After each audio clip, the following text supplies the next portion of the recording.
Hello, I'm Isaac Hayes III, founder and CEO of Fanbase, and I'm here with a very important message. We are at a turning point in the Black community where we must have equity in the apps we use that scale to billions of dollars. But this time, we own the infrastructure, we own the culture, and we shape the future. And Fanbase is the future. Fanbase combines the free functionality of Instagram, TikTok, and YouTube into an all-in-one platform built for the evolution of social media and monetization. With over 1.4 million users, that's real proof that we are shifting the conversation of tech ownership and equity for creators. So right now, I want you to go to startengine.com/fanbase and invest today. The minimum to invest is $399. That gets you 60 shares of stock in Fanbase at $665 a share. This marks a turning point in Black ownership of social media. If we don't take this opportunity to own social media right now, we will always be customers to our own creations. And that can't go on. So once again, go to startengine.com/fanbase and invest today. We must own the platforms where our voices live, our stories matter, and where our culture drives the world. Thank you. Folks, Black Star Network is here. Oh, no punches! I'm real revolutionary right now. Support this man, Black Media. He makes sure that our stories are told. Thank you for being the voice of Black America, Roland. Stay Black. I love y'all. All momentum we have now, we have to keep this going. The video looks phenomenal. See, there's a difference between Black Star Network and Black-owned media and something like CNN. You can't be Black-owned media and be scared. It's time to be smart. Bring your eyeballs home. You dig?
Today's Monday, October 27, 2025, coming up on Roland Martin Unfiltered, streaming live on the Black Star Network.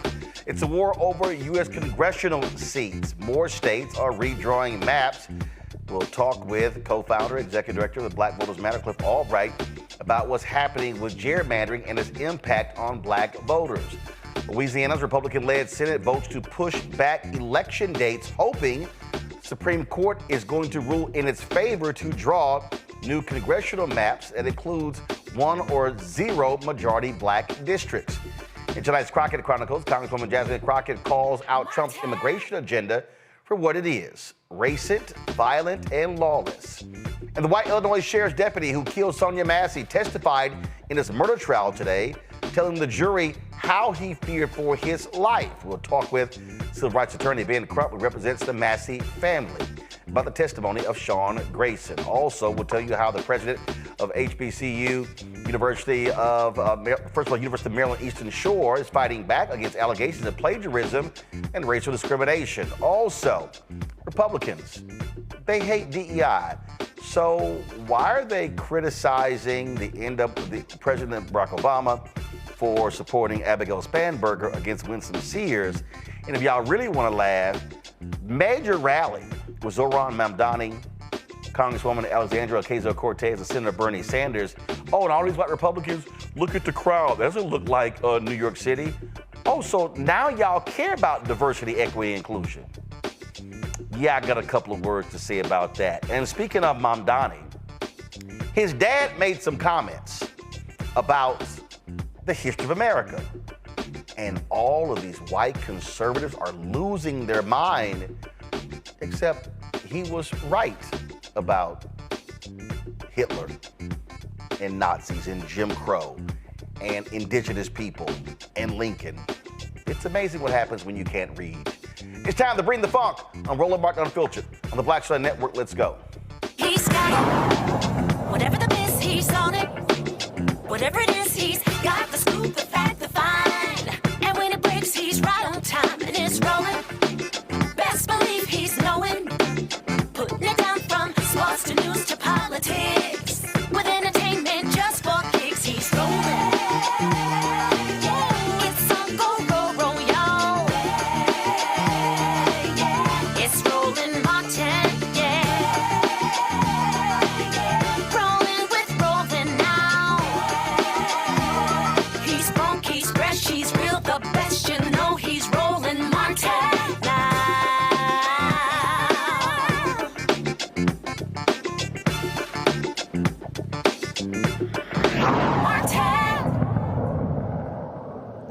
Republicans initially said they did not have the votes in Indiana to redraw their districts, but Governor Mike Braun sent out this statement today calling a special session in Indianapolis, laying out exactly what he's doing. So the special session will deal with redistricting and federal and state tax issues. Now, here's what's interesting. He said, quote, "I'm calling a special legislative session to protect Hoosiers from efforts in other states that seek to diminish their voice in Washington and ensure the representation in Congress is fair. I'm also asking the legislature to conform Indiana's tax code with new federal tax provisions to ensure stability and certainty for taxpayers and tax preparers for 2026 filings." Well, that's kind of interesting because it was Republicans and Donald Trump who actually started this war when it comes to racist gerrymandering. It started in Texas. California responded. Republicans got pissed because they thought California should just be quiet and not do anything. And so then Virginia said, we got you. You got Republicans in Ohio, in Florida, Georgia. They're all trying to gerrymander. They're even talking about trying to get rid of the only black seat in South Carolina. Now, we already saw what Missouri did. They got rid of Congressman Emmanuel Cleaver's seat. These things are going on. Now, there are a lot of folks who are saying, well, this stuff is not right. It's unfair in that, you know what, this is going to hurt overall. But the reality is you have to fight fire with fire. Republicans are scared to death that they're going to lose anywhere from 10 to 12 seats next year. As a result, they said, hey, we got to sit here and we got to take as many seats as we can to offset the losing of those seats. They know they've screwed up with their policies. You take Iowa, for example. Oh, they've gone for Donald Trump twice. Their economy is in tatters because of his tariff battle. Yeah, that's all on him. So all this is happening. Then, of course, you got that Supreme Court case that Callis case, we'll deal with that later, to Louisiana, where that decision, and based upon how their questionings went, we know how they're going to rule, that decision could wipe out another 12 to 19, upwards of 30 seats all across the South, mostly black, but also involving some Latinos. So what we're dealing with is a massive realignment that could keep Democrats in the minority for the next 50 years and solidify Republican rule in the House. And you already see what's happening with the Senate. Joining us right now, Cliff Albright, co-founder of Black Voters Matter. Cliff, glad to have you here. You know, we always talk about elections have consequences. Mm-hmm. And we warn people repeatedly, hey, if they get in, mm-hmm. here's what's going to happen. Mm-hmm. And all of these things are happening. So all of these people who are running their mouths are going like, oh, I can't believe they're doing this. Why? They told you. Mm-hmm. Yeah, no, they told us exactly what they were going to do. Kamala told us exactly what they were going to do. We at Black Voters Matter and a whole bunch of organizations, you told everybody what they were going to do, and that's exactly what they're doing. And that's just what you said is exactly what the goal is to create a permanent one-party state. If they're able to do this, and keep in mind that this isn't even just at the congressional level, right? If they get rid of the Voting Rights Act, not only can they attack all those congressional seats, at least 19, and like you said, possibly even up to 33, but this means that they can do it up and down the ballot. They can redistrict and gerrymander and eliminate us at the state legislatures, at the county commission level, at the city council level, all these school boards, every issue that we deal with, that we value, from housing to environment, to jobs, you name it, on all these issues, we would lose out. It's to wipe out black leadership. It's completely wipe out black leadership and to give black communities no voice. Right, and I keep telling people, this is about defunding black America. Right. It is attacking the political infrastructure, mm-hmm. it's attacking academic, it's mm-hmm. attacking social, it's attacking nonprofit. That's what they're doing right now. That's right, and we need, the good news is this, we have some tools that we can use, right? We know what California is doing with Prop 50, which is not guaranteed, right? So if you know somebody in California, you need to be talking to them, making sure that they're gonna go out and vote. We see what Virginia is doing, right? The Republican governor over there, Youngkin, loses his mind, all upset, like clutching the pearls because the Virginia Democrats decided that they would go after maybe 2, maybe even 3 seats in Virginia to counteract what's going on in Texas and Missouri and some of these other states. And so, but that's not enough, right? If they continue to push it in places like Ohio, maybe even places like Florida, then we need Maryland.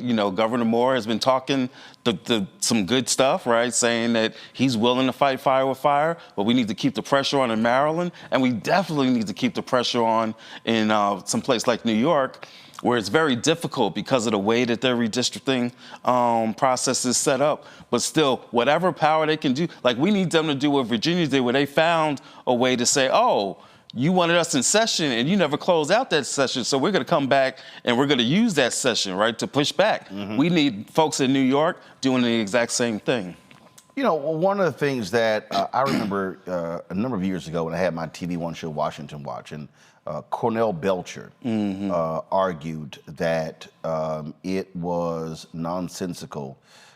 He argued that black folks should be thinking about these districts differently. Yeah. He said, in many of these cases, you got African Americans who are saying, hey, we want more seats. Right. He said, but you have to understand what they're doing. He said they would love nothing more mm-hmm. to pack as many black people as possible mm-hmm. into congressional seats, right? In order to eliminate white Democrats. Right. Cornell argued, well, that hurts black power right. because the reality is the issues that we advocate, you can be black, yeah. you can be elected, but what power do you have right. when you're not in the majority? That's right. When you're never the chair of a committee, when you're never the chair of a subcommittee. Mm-hmm. And so we're seeing that right now. So this is a story from the Bulwark where you have blacks in Maryland and Illinois mm-hmm. who are saying, oh no, we're not interested. This is what they wrote. In a Zoom meeting with Jeffries last week, members of the Illinois Legislative Black Caucus made clear that they weren't interested in redrawing their state's map if it meant diluting the share of black voters in districts that have historically been represented by black members. Given that it would be nearly impossible to do a redraw without moving voters out of these districts, it was interpreted as a pretty clear no.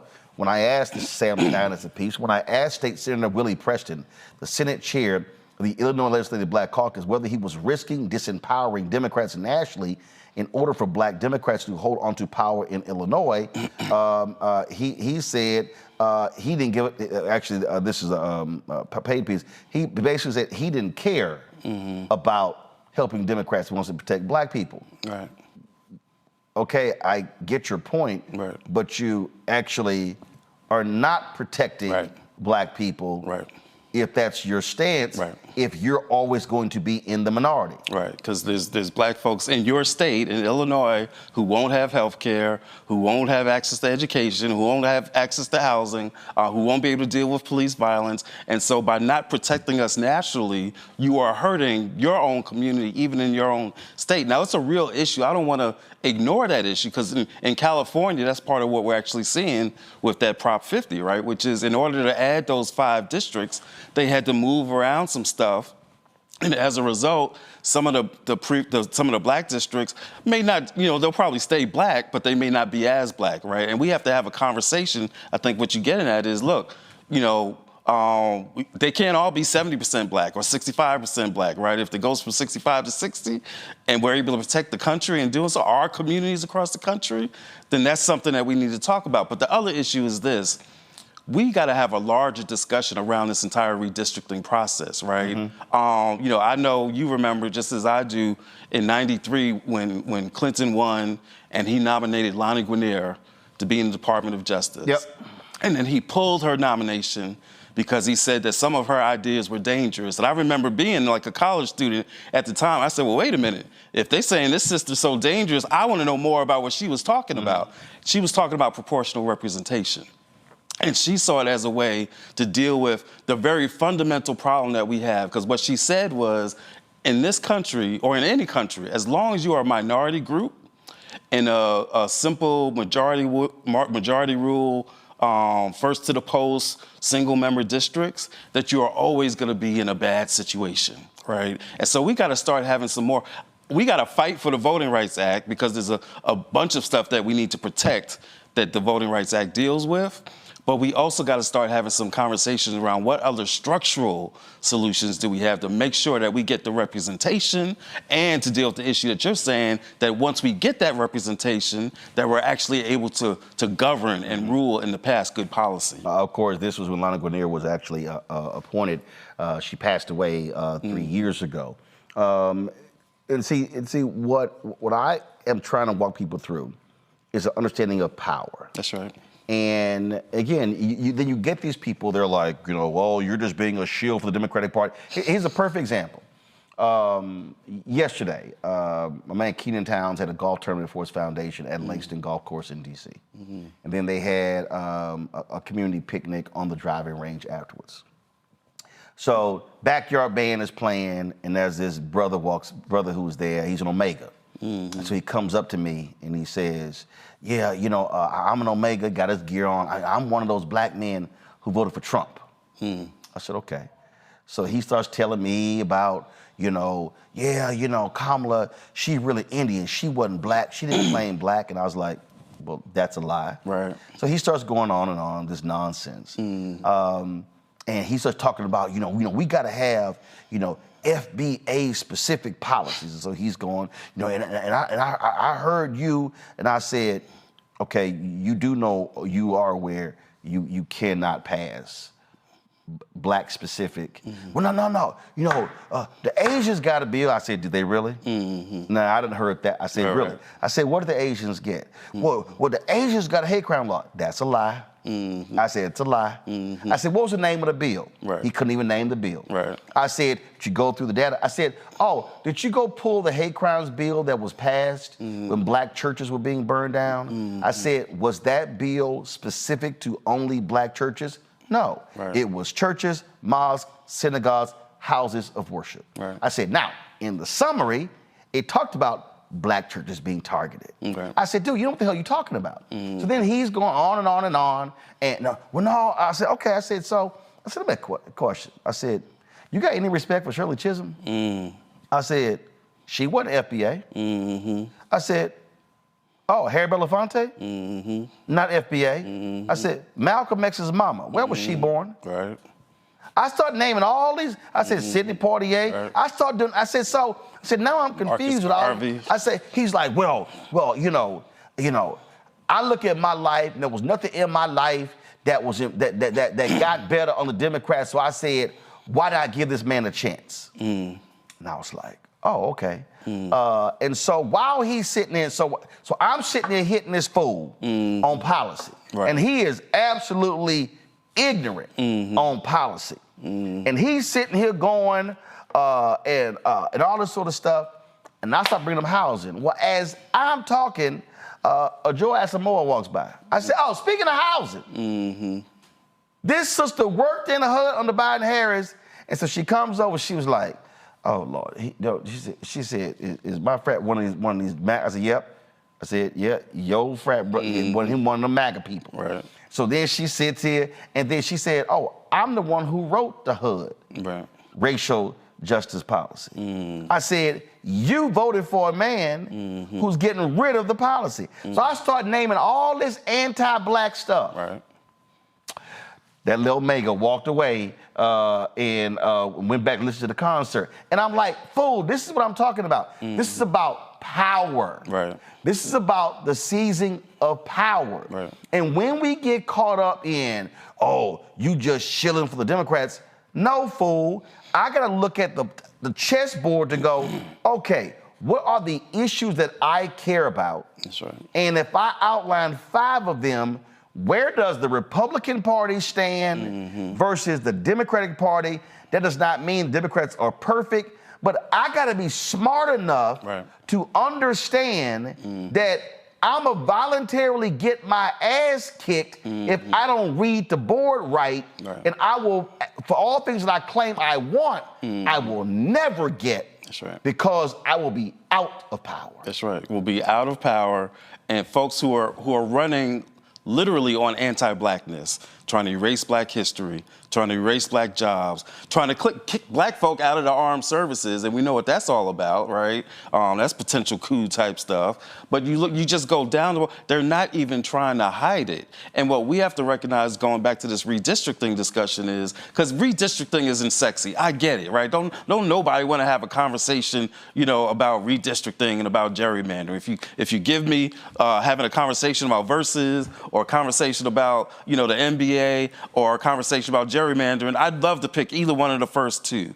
But at the end of the day, no matter what your issue is, right? No matter who you are, even if you're the confused Omega brother that you're talking about, whatever his issue is, whatever anybody's issue is, you can't get progress on it as a black person in this country, especially right now, if we don't have a government that reflects us, where we don't have any representation. My problem while he was running his mouth was everything I mentioned anti-black. Right. I ain't know that. Right. I said, what the hell are you then watching? Right. I said, you voted for a guy claiming, well, I'm going to give him a shot. Right. I said, and here you're standing before me telling me how you want this foundational black Americans agenda, and you literally know nothing about I said all of the anti-black stuff. I brought up they want to get rid of the federal DBA program, contracts. I said they rule against Lowndes County, the settlement regarding sewage being backed up in yards. I said they call it legal DEI. I said Cancer Alley in Louisiana, pull out of the lawsuit. The housing lawsuit in Texas dealing with a racist HOA, pull out. I went boom, boom, boom, boom, boom. I said, so now I don't understand. How are you advocating for a foundational black American agenda when you have somebody who is consistently anti-black and you proudly say you and Omega who voted for Donald Trump? Right. Yeah, I mean, it's just. This was just yesterday. Yeah. And he's not alone, unfortunately, right? Because you got a lot of folks who claim to be pro-black, but they really are anti-black immigrant more than they are pro-black. Right, and a lot of times they're reflecting the same thing that white folks have done for decades and centuries, right? In other words, I don't care how bad you make it for me, as long as you make it worse for them other folk, right? That's what white folk, that's why you got poor white folks that are okay with their poverty as long as they got somebody black or a community that's black that's more poor, or that has more cancer and environmental sludge or whatever. And that's the same thing that some of these black folk, right?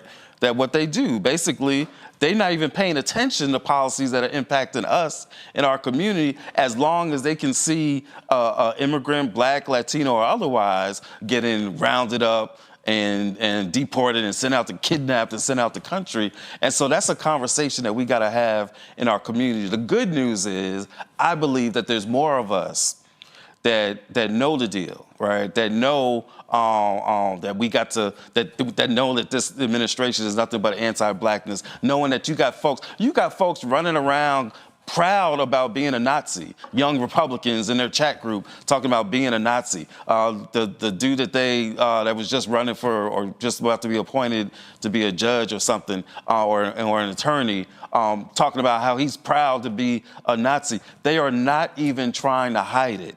And so again, like you say, it's about power, and we cannot use our power unless we have representation in order to be in these places to get us the policies that we need. Absolutely. We're going to take a quick break. When we come back, panel got some questions. I'm going to go to them. We're talking with Cliff Albright, co-founder Black Voters Matter. You're watching Roland Martin Unfiltered on the Black Star Network. As a pastor, I hear a lot about trips to the doctor, bills piling up, jobs being lost. So as your delegate, I went to work writing laws that protect families, helping parents care for their disabled children, capping insulin costs, lowering prescription prices, and investing in our police and schools. I'm Josh Cole, and as your delegate, I'm working to keep us strong and safe. Nicole Cole knows the cornerstone of a successful life starts here. Virginia Public Schools gave Nicole an excellent education. They helped her become a small business owner, family financial planner, mother, and community leader. Now, after 4 years on the Spotsylvania School Board, Nicole is running for delegate to meet the needs of all students. As our delegate, Nicole will fully fund our schools, raise teacher salaries, and help graduating students stay in our communities. Nicole Cole for delegate. For us, for our future. In the military, I gave orders, and they went a lot further than they do around here. If there's one thing I've learned as a mom and foster parent of more kids than I can count, investing in their future isn't a choice. In Richmond, I'll fight for Stafford's fair share for our schools. Smaller class sizes, better teacher pay, and more vocational training. I'm Stacey Carroll, and I'll fight to get our kids' future in order. What's up? It's the MCEO Talib Kweli. You are checking out Roland Martin Unfiltered.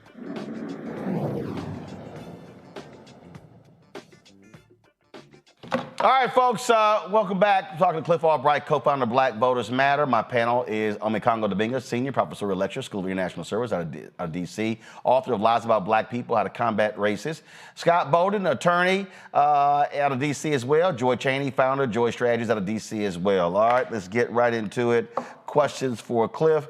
I guess I'll let the Kappa go first. Well, I wasn't a Kappa you were talking to at the golf tournament, because we ain't got no Kappas that voted for Trump. Yes, you do. That's a whole nother yes, story. You do. Yes, you know you do. Too. Don't start. You know you do. Start your shit now. There you go. Here we go. You know I ain't lying. You know you do. Cliff, let me get to Cliff. Cliff, love the work that you're doing. What happens when we race to the bottom? When we get done with the race to the bottom and we're not doing it 10 years, we're doing it now 5 years midway, and the Democratic states and the red states get to the bottom, then what? I mean, do we start over? Are there going to be more Republican seats than Democratic seats? I see it as a real attack on our democracy on both sides, actually, but I don't think the Democrats have much choice. But what happened? When the dust settles, what do you think's going to happen, and what's the House and Senate going to look like?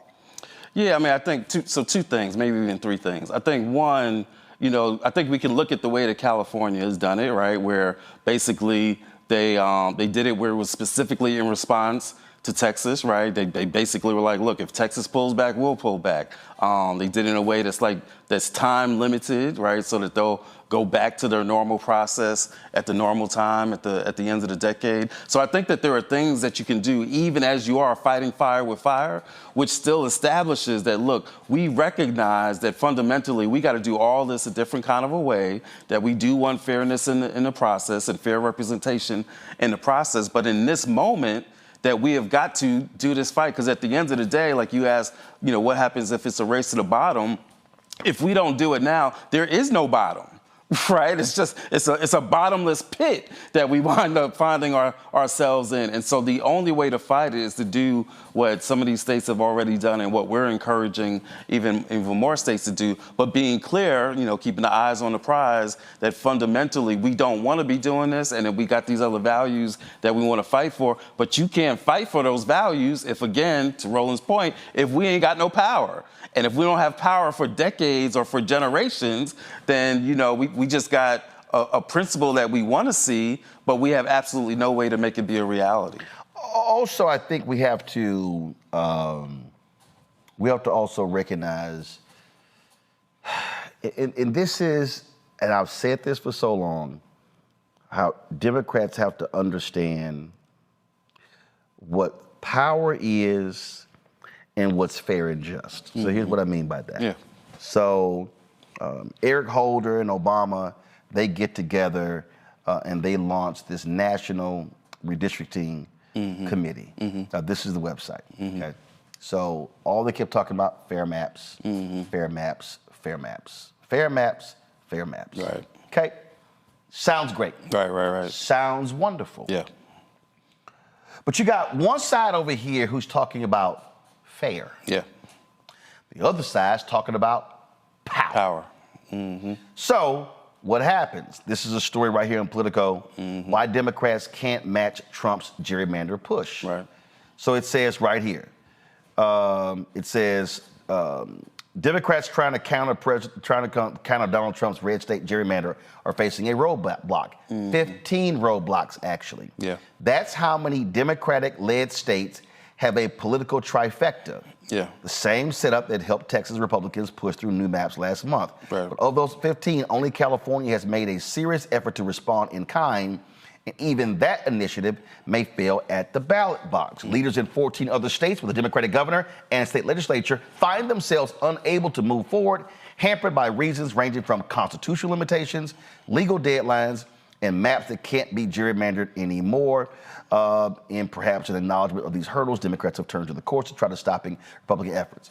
So you take Colorado. Colorado would love to do this. They got a state constitution that says you can only redistrict every 10 years. Right. So Democrats fought for these laws to be changed to create fair maps. The commission in Michigan, Republicans fought the one in Ohio. They were like, no, we ain't having no nonpartisan committee. We gonna have a damn partisan commission. Right. And they completely jacked that up and took it over. Right. So the problem now is, Obama and Holder got no choice but to back this. And this is a perfect example, again, of Democrats saying, no, let's be right. Let's be fair. Let's be just. And Republicans like, okay, that's cute.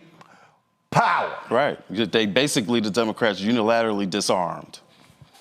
And this is where you find yourself. I'm giving up my weapons. Right. But you get to not only keep yours, you get to go acquire more. Right. Like both of us, we got to put our knives down on 3, and you count to 3, and you put yours down, and the other dude's still holding his knife. Well, he holding his knife, and now he done pull out a gun. And now he got a grenade. And you like. Right. No, but we agreed to put, they like, no. You agreed to put your stuff down. Right. I didn't. Now, there were black folk who tried to tell them not to do that. Not the two that you mentioned, right? But there were some other black folks and black organizations that said, look, this is a bad idea. Why? Because we know the nature of the opposition that we up against. See, there's a lot of white folks that still don't understand, and some black, like the Omega dude you was talking to, that still don't understand the nature of the opposition that we up against, right? We knew that we couldn't trust them. We knew that we couldn't unilaterally disarm. Now, if you had to do the commission, you could have built some stuff into it that would have said, look, we're gonna do this commission, but if these other folks start acting a fool, we've got this out that we can go to without having to do another constitutional amendment or having to go back to court. You could have built that into the system. That's how you fight for your values, but you still remain cautious and watchful, right? But we didn't do it. These states didn't do that. That's why we're having to push so hard for some of these blue states, like New York and like some of those other ones, to try to do whatever they can to undo and correct, even if it's temporarily, to undo and correct it, even if you're going to wind up having to go to court later. Right. Because that's what he does. Again, see, that's the stupid shit I don't understand. What New York did last time, they were pleading with Hochul, yo, file the appeal. Right. No. You just handed them 4 or 5 seats, and what's the problem? Right now, Democrats need a net 3 seats to reclaim the majority. I'm like, you trying to be fair. That's right. Screwed your party out of power. That's right. It makes no sense. Joy, question. Hi, Cliff. I'm so glad to have you on tonight. So what are you all doing in terms of, to pull together a strategy here, right?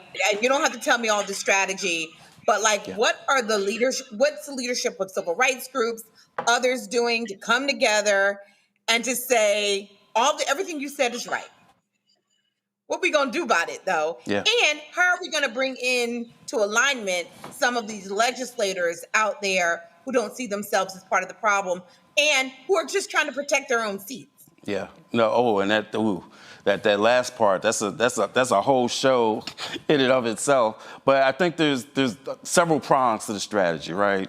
The one hand is still to be fighting to protect the Voting Rights Act, to push back on this Calais case that the Supreme Court is hearing right now. That's how come what we did, to answer your question, one of the things we did was we took 300 folks from 8 southern states to show up at the Supreme Court on the day that they were having that hearing last week, because we didn't want that hearing to go by, this potentially historic moment to go by, and they not see that folks in the South got something to say. Because it's black voters in the South and black districts in the South that are going to be most impacted. But that wasn't just about a one-day event or just about having a rally on the steps of the Supreme Court, although that's important in and of itself. It's also about that's the launch of a campaign where from that day until they actually give the decision that we're going to continue to be raising this issue, right? By talking about it in the media like we are today, by doing things like issuing the report that Black Voters Matter did along with Fair Fight that answers the question, what's the impact of this going to be? Our report outlines, as Roland mentioned, there's 19 specific seats that are specifically protected by the Voting Rights Act that would be lost if the Voting Rights Act goes down and these red states redistrict. And then there's some other states, like we said, up to 33 that could also be impacted. So that's part of the strategy, right? Just pushing back and staying engaged and pushing the narrative on the importance of the Voting Rights Act and the importance of this case, right? There's also the electoral piece, because at the end of the day, there are still some electoral options that we have to hold on to the seats that we have, right? So there's that strategy. There's also the pushback in terms of organizing around this, whether it's organizing in red states like Missouri, because keep in mind, they have a petition going right now to get enough signatures so that the people of Missouri can vote on the redone maps that the Missouri legislature just voted. So it's not a done deal if we support those groups and those community members that are doing that organizing. If you know somebody in Missouri, or if you could go to our page and you could find out about who's doing what work in states like Missouri, because we got to support that process the same way that we got to support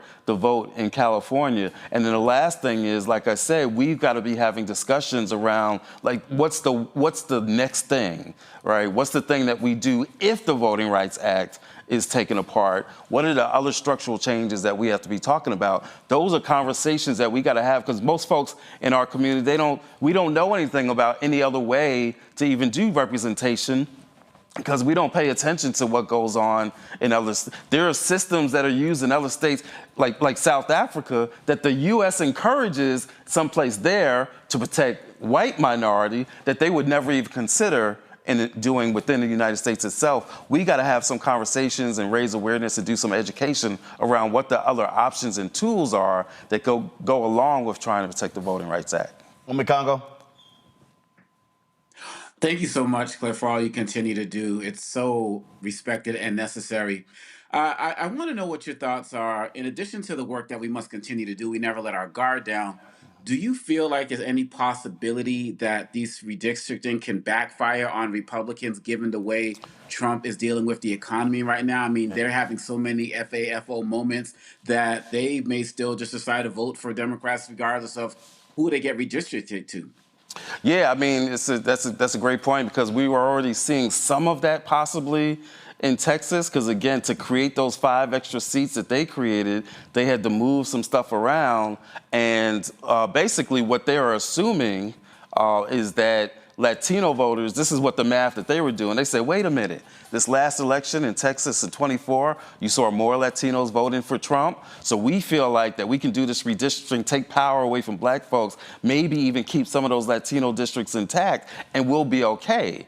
But what they're also seeing is that his popularity and the Republicans' popularity within those same Latino communities is plummeting. And so it could come back to haunt them, whether it's in Texas or in Missouri or any of these other states, because at the end of the day, they're basing it on some assumptions that are simply no longer true. So, so there's a possibility of that. And again, we need to be doing whatever we can in coalition with some of these other communities to make sure that, you know, we need to push that and to have, they use divide and conquer against us ever since 1619. We need to do the same thing against them. This is, again, I really need people to underscore what's going on here. They are banking for the Supreme Court decision. In fact, we talked in Louisiana, the state Senate, they voted along party lines to postpone the 2026 election dates. Yeah. The delay would give the state more time to redraw its congressional map. This is assuming the Supreme Court rules in their favor. Republicans expect to craft political districts more to their liking if the Supreme Court rules in their favor where race can't be considered in the creation of the districts. The GOP Senate majority, made up entirely of white senators, outvoted the Democrats, all but one whom are black, 27-9. On Senate Bill 1, the bill moves the qualifying period for political candidates and the 2 spring election dates for congressional primary contests back by approximately 1 month. Elections scheduled for April 18th and May 30th would move to May 16th and June 27th, respectively. The delayed election timeline will create more opportunities for the Republican-controlled legislature to draw newest U.S. House districts.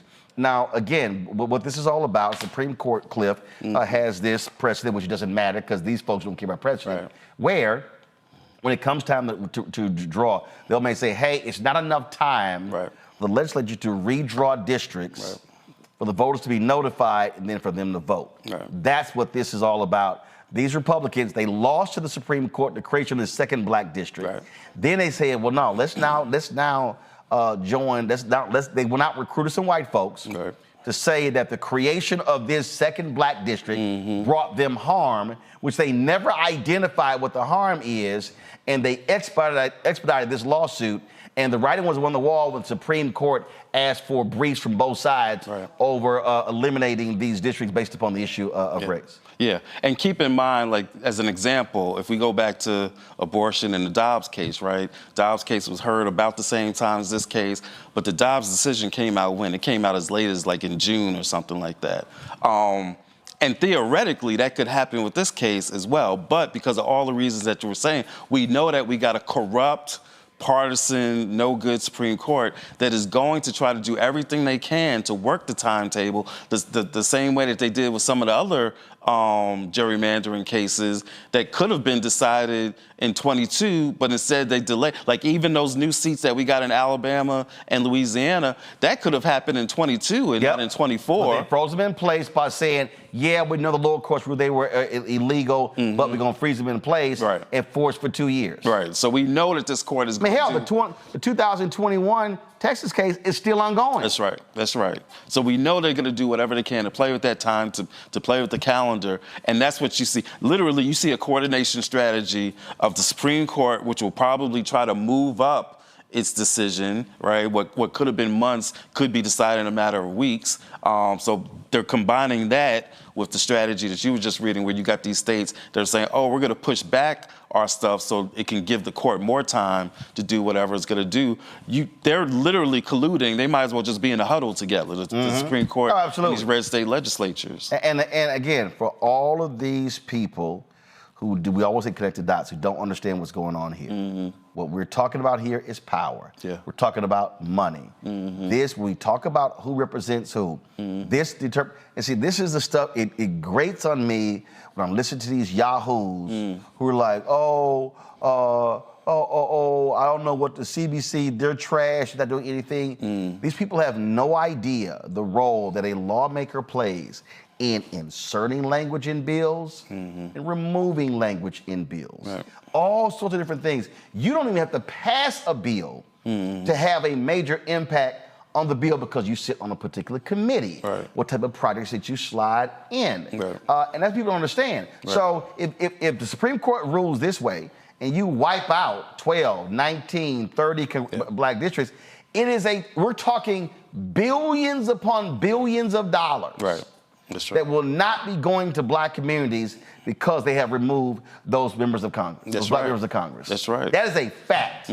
Right. At a time when you're already seeing disinvestment in our communities, whether it's, again, from healthcare, from SNAP, from block grants, or whatever the case may be, Department of Education. And so not having this representation, none of the representation is perfect. You're always going to find something to criticize about every representative or whatever. But when you have zero voice, when you have zero representation, there's no scenario where that comes out to the benefit of our community. And the last point is, when you also sit your ass at home and don't vote, you actually make all of this a lot easier. That's right. That's right. And again, whatever your issue is, you don't have to be passionate about redistricting and gerrymandering. But if you're passionate about one of those other issues, then you need to be involved. I ain't got to love the candidate. That's right. I ain't got to love the party. That's right. I ain't got to be in love. That's right. We ain't got to like each other. That's right. But here's what I do know. And all these dumbasses will go, well, it's like I'm choosing the lesser of two evils. Guess what? Nearly 400,000 black women, no jobs. That's evil. When you see the anti-black agenda that Trump is executing, that's evil. That's right. When you see how he is withholding money from blue states and giving money to red states, that's evil. We can walk down. So when people say that stupid shit, I think I'm choosing the lesser of two evils, I keep saying, one of them is going to win. That's right. That's right. One of them is going to win. And one of them doesn't care if you live or die. And that is no exaggeration. And that's the way that they're treating our communities right now. All right, Cliff Albright, we appreciate it, man. Thanks a lot. Thanks for having me. And y'all, this is Cliff's first time in our Black This fly studio you got here. Look at Roland. We do a little something. We do a little something. This is how we do it. I see you. I appreciate it. And also, folks, and I'll say this, I had no problem. Black Voters Matter has been one of the few black organizations that has consistently supported this show and this network financially since we launched. So there's a lot of people talk about how we need to work together, we need to sit here and support our own, but y'all have been one of the few, so I appreciate y'all's support of the show. Switch. Come on, I'm talking to Cliff. Come on, thank you. My God, I appreciate y'all's support of the show. Thank you so very much. And we're gonna be real busy in 2026. That's right. We love you. Thank you so much. I appreciate it, Cliff. All right, folks. Don't leave us yet, because you're gonna walk behind me while I'm talking. Right. All right, folks. When we come back, lots to break down, and I gotta talk about these crazy ass white folks who are now mad, hollering about DEI. Like, why do black people not supporting Winsome Sears? Because she's crazy and needs a hot comb. All right, we'll be back. Roland Martin Unfiltered on the Black Star Network.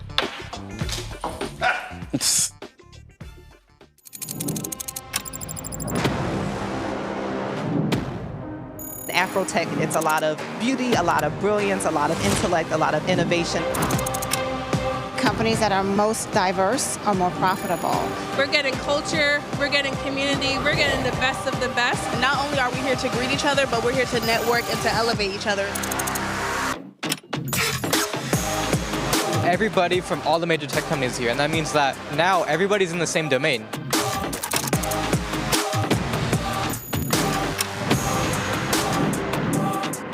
The This is the premier event every year. This is really where we could take off. You can go fast by yourself, but we go farther together. This is where you're supposed to be.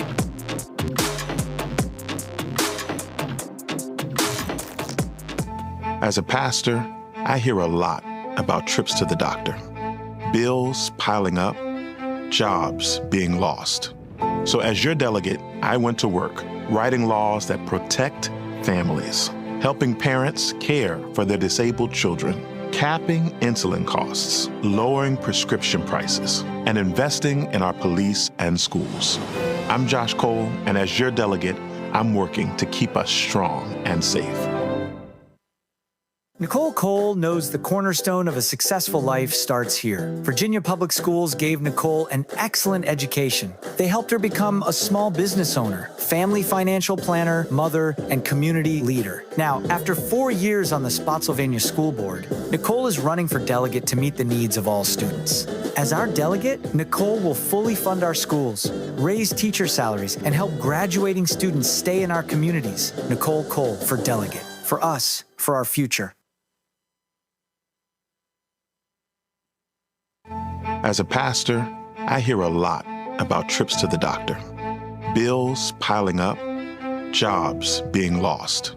So as your delegate, I went to work writing laws that protect families, helping parents care for their disabled children, capping insulin costs, lowering prescription prices, and investing in our police and schools. I'm Josh Cole, and as your delegate, I'm working to keep us strong and safe. This week on A Balanced Life with Dr. Jackie, we're continuing our series of putting in the work, A Chef's Journey. Are you an aspiring chef?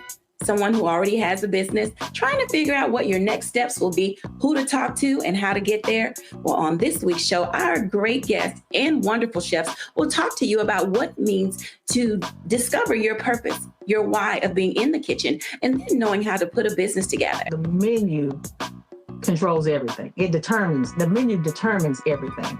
But the business plan is where you have to go back to. When you get into the business, at the end of the day, you know, social media and TV, all of that stuff is cool, but you still have to run a business. You still have to be in relationship with people. That's all next on A Balanced Life with Dr. Jackie here on Black Star Network. Hey, what's up, y'all? I'm Devon Frank. I'm Dr. Robin B., pharmacist and fitness coach, and you're watching Roland Martin Unfiltered.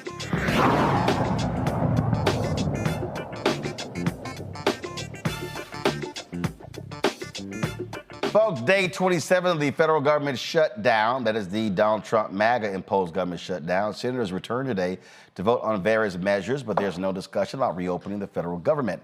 There appears to be no end in sight to the standoff, which is causing financial hardship for millions of people. In 5 days, the open enrollment period for the Affordable Care Act begins. Many will likely see their healthcare premiums increase if the enhanced subsidies put in place during the COVID-19 pandemic are not extended. A deal seems unlikely with the twice impeached, criminally convicted felon-in-chief Donald Trump out of the country. More than 700,000 federal workers have been furloughed, while nearly as many are working without pay. Essential employees, including military personnel, law enforcement officers, border patrol agents, and air traffic controllers are still required to work regardless of the shutdown, but it is causing lots of air issues. And Transportation Secretary Sean Duffy said he can't guarantee there will not be delays. AFGE, the American Federation of Government Employees, the president, Everett Kelly, AFGE is calling for an end to the shutdown. This is what they write on their website. This week, Congress pushed our nation to the 4th week of full government shutdown, an avoidable crisis that is harming families, communities, and the very institutions that hold our country together. As president of the American Federation of Government Employees, I represent over 800,000 federal and D.C. government workers who serve with pride and professionalism. Senator Dick Durbin actually said that he thinks that AFGE calling for this end of the shutdown is going to have an impact, but we'll see if that actually takes place. I totally get it. I understand it, Joy, why AFG is making the move, but understand, we're talking about, they represent 800,000 federal employees. You're talking about federal health subsidies, and we're talking about SNAP, other things that are impacting multiple millions of people. And so the shutdown actually has a broader impact beyond just the federal employees. It does. And the fact of the matter is, by November 1st, when we are getting these, when people their window shopping will happen nationwide, right? It's already been happening in several states. And so where we've seen that and people see a more than 70% increase, it will become obvious to the entire nation what the Democrats have been talking about, not just in the last few months, but because this is also what I do in my day job, what we've been talking about for more than a year, saying that, look, these are going to expire and we need to extend them. It did not have to be this dramatic. So unfortunately, this is just a moment where, we are dealing with some pain, and that's terrible. But it's staving off what will be hopefully avoiding pain for a lot of people. And by the way, even if you are not the beneficiary of one of these subsidies, you're just when there's a spike for one who gets the subsidy, others will see a spike. So you will also see an increase in your premiums for 2026. So my prediction is that we're going to have an end to this in the next week or so, because all of those Republicans who have, kind of been like, we need to deal with something, but, Trump won't come to, okay, they're going to be very upset because they're going to have a lot of angry people saying, I cannot go from paying $700 to paying more than $2,000. Ome Congo, Mike Johnson made one of the stupidest comments I've ever seen in my life. When asked why he is not bringing the House back together, he said, my members are learning so much and hearing so much from home. I want them to continue to keep doing that work. I'm like, who the hell does he think he's fooling? I mean, the way that he just finds new ways to lie. Somebody said that, he lies so easily that he must be like lying about something else because he's just so comfortable with it. I was thinking about this as I was on the way home for the show today. Where are the videos of the Republicans? Where are the videos of the Republicans back home having town halls? Are they out at food banks helping with the people? He's talking about, they're back home talking to and working with their constituents. Their constituents don't control the direction of healthcare. It's the Democrats here in D.C. that they're supposed to be meeting with. So I need people to post their videos of Republicans out there doing the work, meeting with constituents, but even all of that is going to be irrelevant because they're supposed to be at the table here. They're gone, haven't done anything, since like early September, and Trump, first president to leave the country during a shutdown. I mean, this is what I was talking about with my question to Cliff, like, how long are people going to realize that these guys have pulled the wool over their head, and Mike Johnson comes up with new lies every single day, and I just feel like at some point, these folks in those red districts who may not give a damn about us are going to give enough of a damn about themselves to get out there and finally do something, showing up at their representatives' doors, showing up in other places where they see them, and maybe even showing up in D.C. to let them know, we're here, you're not, get your behinds down here and get something done. Well, it's easy, Scott. The New York Times is reporting that Donald Trump often jokes about how he can get Mike Johnson to do whatever he wants. He's a puppet. And part of the reason we're seeing all this stuff happen is because Republicans have no guts, no spine, and they won't stand up to their dear leader. Well, that's not going to happen. It's not going to happen in regard to the shutdown. My colleague, I think he'll take a friendly amendment. The MAGA and the right-wing conservatives are encouraging their elected officials, including Trump, to stand strong because they're not smart enough to understand that what they're supporting is going to be against their interests. When their insurance premiums go up, when they lose Medicare and Medicaid, and they're just going to turn around and blame the Democrats. They'll never blame the Republicans or Donald Trump for it. So, it's one thing to vote against your interests. It's another thing to be so committed to ignorance, if you will, or just plain dumbness that, you let the Republicans just pick your pocket, blame the Democrats, and you go along with it, even though you can't put food on the table or your children are sick. And so I don't think it's going to end in the next week or two. What's going to end it is when the Republicans decide to have a conversation now versus later. See, they'll never win the debate with the public because it's a conversation. I've tried lots of cases over my lifetime as a lawyer, and it all begins, settlement and resolution begins at mediation. And when you get to the mediation table, the mediator doesn't care how you got there. He cares about right now, how we're going to fix it. And the only way you're going to really fix this thing is to have a conversation about extending those subsidies. Because if you're not going to have a conversation now, and we vote for a continuing resolution, you're never going to have it, because your continuing resolution is to continue the law, and the law, those subsidies go away. They're in place already. Democrats will have no leverage, and the Republicans will have no interest to talk about it. So they've got to take a stand now. And in the end, the debate and the discussion, well, why won't we have a conversation now versus later? You got to have that conversation now. And once they get enough of it, when that conversation takes place, they're going to have to concede, probably both sides, but the conversation has to take place now versus later. All right. Hold tight 1 second. We come back. White professor at HBCU gets fired. Then she starts making all sorts of claims against the university president.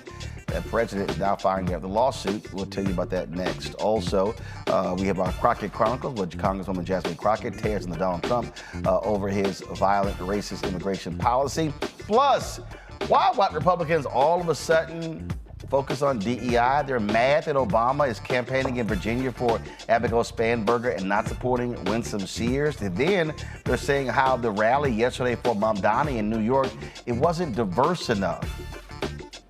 Now y'all care about black people? We're going to discuss all that in the second hour of the show. Don't forget, support the work that we do. Join our Breen and Funk fan club. The goal is to get 20,000 of our fans contributing on average $50 each a year. That's $4.19 a month, 13 cents a day. I make it perfectly clear. Look, we don't, unlike these conservative outlets, we don't have these billionaires cutting massive checks. And so your support is critical for what we do, supporting this show, but also the other 4 shows on our network, plus the shows that we're launching, our daily news show, a news show at noon that we're going to be launching, plus another weekly show. So all that's going to be happening right here. So support the work that we do. If you want to contribute via Cash App, use the Stripe QR code. Remember, Cash App cancel a number of accounts, including ours, because they changed their rules of what kind of company that you have. So if you want to contribute via Cash App, do not use anything you see on social media tied to Roland Martin Unfiltered. Those are fake accounts. We're working to get those closed. So use the Stripe QR code. You see it right here, bottom left-hand corner. You can also PayPal is R Martin Unfiltered, Venmo is RM Unfiltered, Zelle, Roland at RolandSMartin.com, Roland at RolandMartinUnfiltered.com. Text and money order, make it payable to Roland Martin Unfiltered, P.O. Box 57196, Washington, D.C. 2003 7-0196. We'll be right back. Said the quiet part out loud. Black votes are a threat, so they erased them. After the Supreme Court gutted the Voting Rights Act in 2013, Republican legislatures moved fast. New voter ID laws, polling place shutdowns, purges of black voters from the rolls. Trump's Justice Department didn't stop it, they joined in. In 2018, his DOJ backed Ohio's voter purge system, a scheme that disproportionately erased black voters. Their goal, erase black votes and political power. Yeah, that happened. These are the kinds of stories that we cover every day on Roland Martin Unfiltered. Subscribe on YouTube and download the Black Star Network app. Support fact-based independent journalism that centers African Americans and the issues that matter to our community.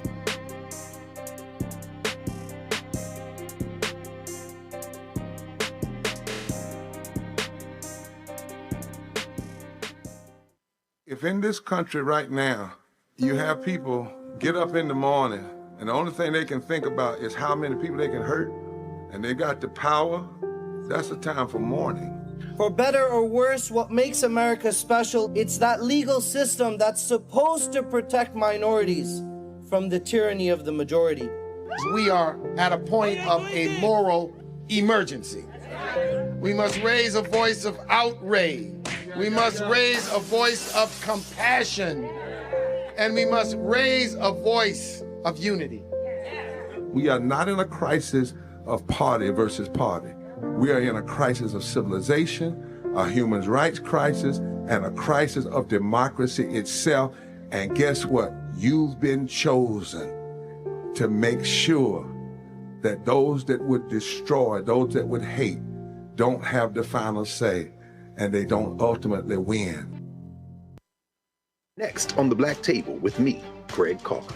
Why the America we live in today is not what the founders intended or what they outlined in the Declaration of Independence and even the Constitution.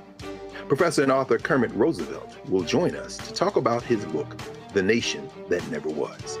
How history was misinterpreted, the intent and realities of America's beginnings, and missed a much better story in the process. So if you have to pick some group to marginalize, I think it should be the people who are against equality. That's next on The Black Table, right here on the Black Star Network.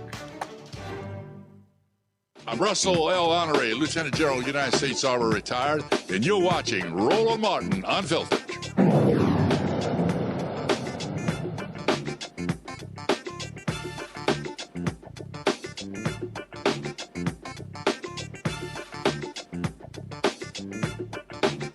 I got it. Let's go. All right, folks. A 10-year white professor at the University of Maryland Eastern Shore, HBCU. Since she's suing the school, she claims that she was fired. She says she's been on conservative media saying that her termination was racially motivated. Donna Satterley spent more than 20 years teaching human ecology and child development, said she faced ongoing harassment from administrators, was denied a hard-earned promotion, said she was the lowest paid person, she had unanimous department support, and ultimately lost her job over what she calls vague and baseless, quote, bullying claims. University's president, Dr. Heidi M. Anderson, says Sarah Lee has spent the last few weeks attacking her personally, her name and reputation. She said, enough is enough. So Anderson has slapped her with a $1 million lawsuit for attacking Dr. Anderson's educational pedigree. Joining us right now is Dr. Anderson, president of University of Maryland Eastern Shore, her attorney, James Walker. I'd like to have both of y'all here. So, all right, when did all this start? So just like, how long has this been going on? Probably for several weeks now, Roland. First of all, thank you for having us on the show. Appreciate it. Appreciate being here. You're kind of like, a fan for me. I appreciate it. So walk us through this. So she worked for the university for a couple of decades, doing what? Who knows? No, just seriously. She's a faculty member that worked at the university for some time and did not get promoted. Mm-hmm. Yes. And this has been going on for, I would imagine, for a few weeks, where she has made it her mission to probably say things about me that are not true. And that is definitely what she's been doing. As well as filed several lawsuits. So she's filed lawsuits against? The university, the provost, I think faculty, Dr. Anderson, practically anybody you can think of. She's brought a number of bogus suits that the Attorney General's office is handling, but then she because you're a state institution, that's what the AG's office handles. Correct. Got it. Then she's attacked her individually with false claims about her pedigree, her dissertation, and her educational background and other things. So we have now looked into the fact that is not true. There was no kind of plagiarism, and we have hit her with $1 million lawsuit effective this morning. So she was claiming plagiarism in what? She was claiming plagiarism in my doctoral dissertation, which is not true. My academic work is high integrity, and it also was reviewed very rigorously by the normal, regular channels that happen at universities. Well, and we know that this has been one of the ways that conservatives have been attacking black presidents. We saw what happened at Harvard. We saw what's happened at other universities, trying to go after them. This is right here an interview where Sarah Lee was on the right-wing news network Newsmax. And so, of course, in this day and age, the right-wing media will pick this thing up extremely quickly. And so, again, she's claiming fire termination. But for people who don't understand, walk through that process of what that is when someone is no longer with the university. Well, I don't want her to answer too much because obviously it's ongoing litigation. Gotcha. But is this person still with the university or no longer with the university? She is still with the university, to my knowledge, as are some of her cohorts, but she didn't get the promotion that she thought she would. So just be clear, Sarah Lee is still employed with the university, but is claiming she got terminated. Yeah, she's no longer with the university. Okay. But like my lawyers are saying, it is an ongoing investigation. Right. So I think that we should let the lawyer respond to that. Mm-hmm. And, that's fine. So is she still an employee? She's still technically an employee, but she's not in the position that she thought she should have gotten. So she felt she should have gotten a promotion. Correct. Okay. Correct. All right. And then it's claiming, had near unanimous support for whatever. For universities, how does that even work? Like how one gets promoted? You've got colleges, you've got departments, the college, then it goes all the way up. This notion that the president somehow is determining like a particular person in the college. Typically, Roland, the way professors get promoted is going through a rigorous review process. And that starts at the department level where those individuals happen to be housed, because it makes more sense to have their peers look at their work and evaluate. Right, so department level. That moves right up. And the department's in a college. That's correct. So College of Liberal Arts, College of Business, or whatever. Correct. Yes, at the university level. Okay. Yes. And then, so from an administrative standpoint, those folks are above the colleges. So you got a lot of layers that are there between a person in a department and a provost or a president. Very much so. A lot of layers. Which, by the way, is the reason why we say, why are you attacking Dr. Anderson? She is so removed. I don't think you've even had really any interaction with this individual. She wouldn't know you on any personal basis. So for her to come out and attack HBCUs and say, I was denied because I'm a white woman, there was bullying, there was harassment, it's an HBCU, you're not taking care of white people, you're looking out for your own, all of this kind of nonsense versus just competency. Was it? Versus just, did you earn the job? She was there 20 years? I believe so. So she's claiming bullying. She stayed at a place for 2 decades where you were uncomfortable? I wouldn't be staying 2 months. Well, now she's got a bigger problem because Dr. Anderson regrettably did not want to take legal action, but this lady is in all kind of right-wing magazines, Newsmax, as you said, and other outlets. So she was left with no other alternative to say, wait, I got to defend my name, my reputation, my character, my pedigree, my dissertation. She's been forced to be here tonight. She doesn't want to be here tonight, but she had to take legal action because there's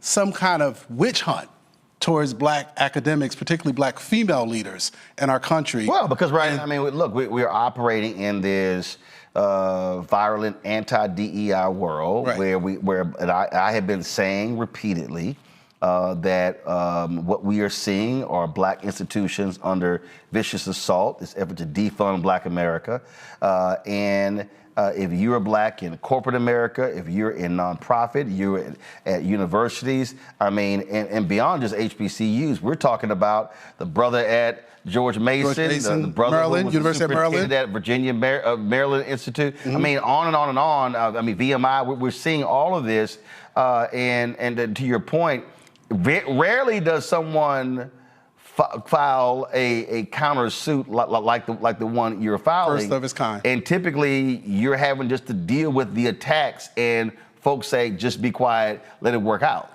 Typically that happens, you're correct, Roland, but it happens because when you're in the public face and you also happen to be leading an institution and doing bold things, you're going to get people who are distracting you. Tell them what bold thing happened on Friday. Oh, I'm going to tell them. Tell him. Yes. Distractions occur, and what you have to do is look beyond that. Give you an example. The real story here is, why did UMES receive another large gift from McKinsey Scott? We got $20 million from McKinsey Scott 5 years ago. And on Friday, we were able to announce another $38 million from McKinsey Scott. A gift of that nature, both of them $58 million, that to me is the real story here. Well, and also, let's be real clear. Under her leadership. Let's be real clear. Scott is not just handing out money. Not at all. She has a team that does rigorous review process to determine who she supports. Yes, very much so. And that's what I mean. Why UMES? Not every other HBCU. Well, it's because of our leadership. It's because of the leadership, not just my leadership, but my faculty, my staff, all of our students. I have student leaders who are amazing, Roland. You would not believe it, but they have actually done outstanding jobs and made amazing things out there, solving problems of the world.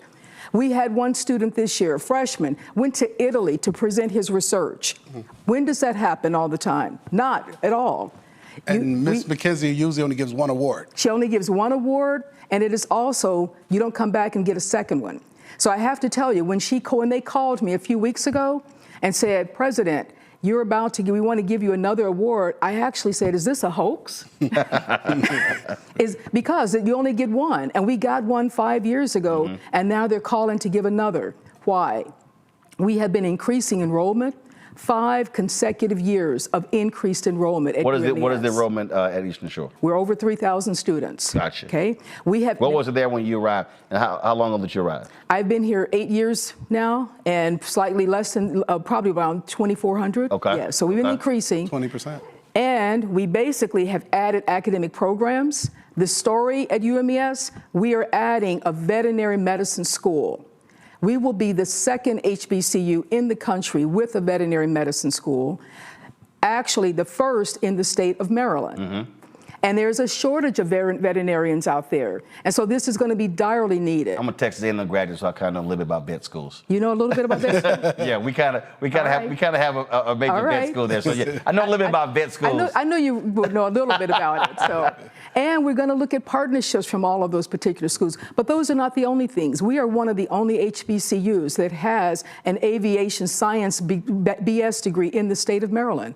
So I like to say to people, my kids can actually learn to fly the plane, land the plane, and also fix the plane, all right? We actually have more comprehensive health professions than any other HBCU in the country. We are an 1890 land-grant institution, which means we are founded in agriculture. Our roots are there. And we make sure that those particular things that we do for the public really helps impact and solve the public problems. So if you're talking about healthcare disparities, or you're talking about solving problems of the soil, if you think about the Eastern Shore where we're located, chicken litter becomes a problem to the soil. And we help make sure the farmers know how to take care of that and how to fix it. And then we work across our departments in a major way. Give you an example. You have Smith Island. There's a small little island off the part of Eastern Shore. And our School of Technology and Engineering has partnered with our Health Sciences School to figure how do you use drones to fly the medicines over there. Because in the wintertime, when it gets very, very icy, you can't get to Smith Island. If there's hurricanes, you can't get over there. So that partnership, and we have more and more programs like that throughout the entire school. To me, that is the true story. And Mackenzie Scott recognized that. And she recognized that we are a leader in the world. We are there. And as I say, distractions happen. When distractions happen to me, Roland, I stay mission focused. And let me chime in, Roland. So before you do that, 1 second. You mentioned being a land grant institution. And I covered the lawsuit that was taking place with the 4 HBCUs that resulted in the settlement. But one of the other things that under the Biden-Harris administration, when they sent out letters to all these states saying how land grant institutions were cheated out of a lot of money. This is a story right here. It said that if UMES was on equal footing with the 1862 land grant institution, it should have received $321 million in funding over the last 30 years. We were just in Virginia with the show. We were at Virginia State. Virginia State is owed $277.5 million. Tennessee State, we were there with the show last year. They're owed more than $500 million. And I know with Maryland has been doing an advancement, but this money is separate from that settlement. Correct. And so I've been making it clear to lawmakers and others that I fully expect that money that should have gone to UMES, that went to a bunch of these other PWIs, and that money has to be provided, because that came from the federal government that was supposed to be for land grant. So I'm like, any money you get for the state is separate, but make sure that money is made whole. Understood. And I think you're correct looking at land grants and what we call the one-to-one match. You get money from the federal and you also get your state. And I have to say, I applaud and congratulate Governor Westmore, because he has come in and he's made sure that he's made us whole. And we get more than our one-to-one match. And I am so grateful and thankful to him.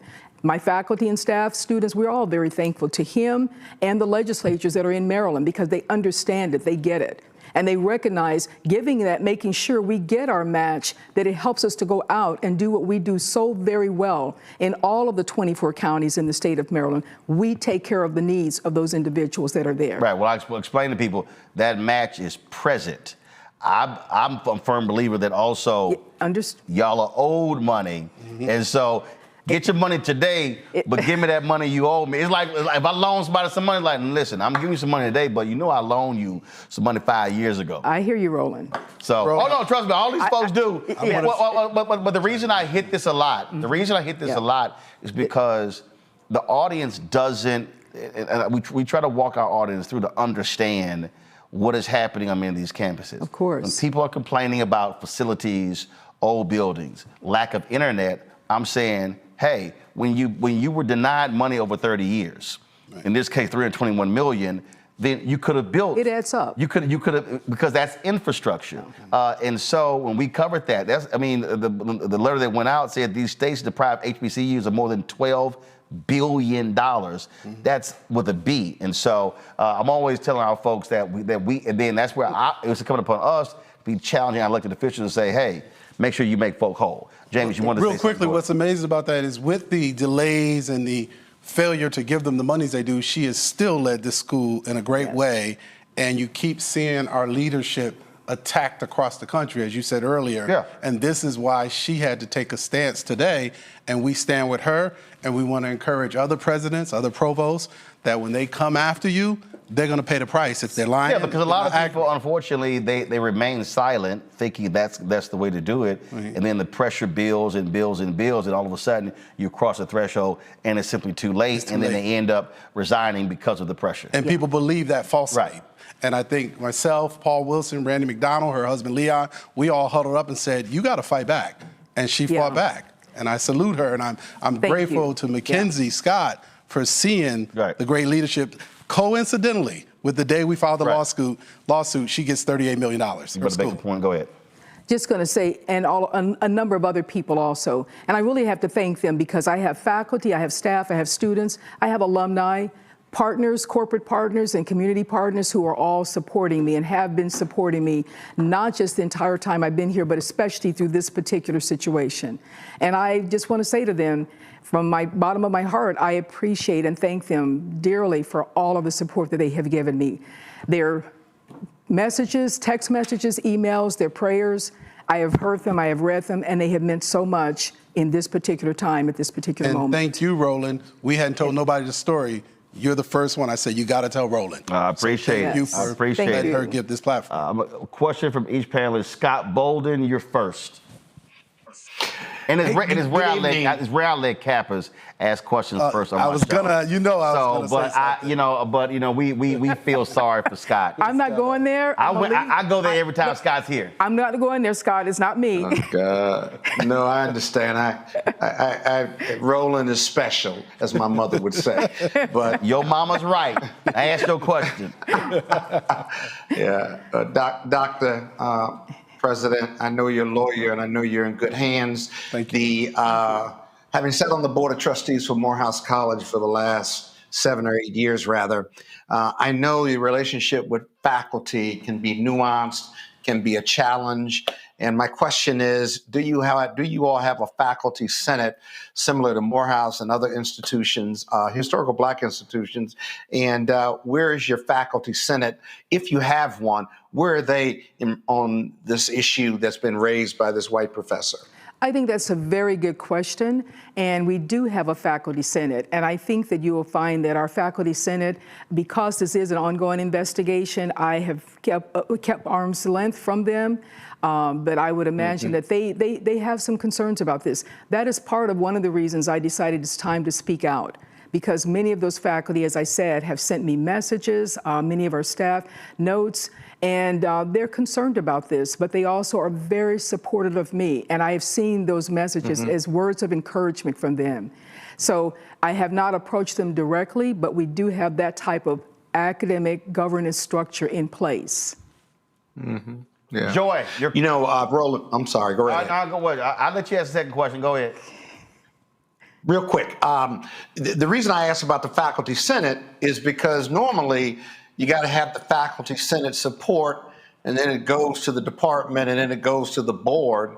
And once you get the recommendations, I'm not saying it's perfunctory, but the board isn't going to go against the recommendations of senior management as well as the faculty senate.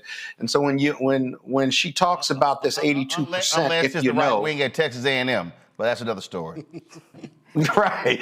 If she's talking about this major support, is that coming from the Senate or is that coming from her department or both? Maybe that's a better question for your attorney, but I don't want to get too deep into it, but I was curious. And it's good to see you, Attorney Bolden, one of my dear friends, one of our grandsons in the Kappas. It's good to see you.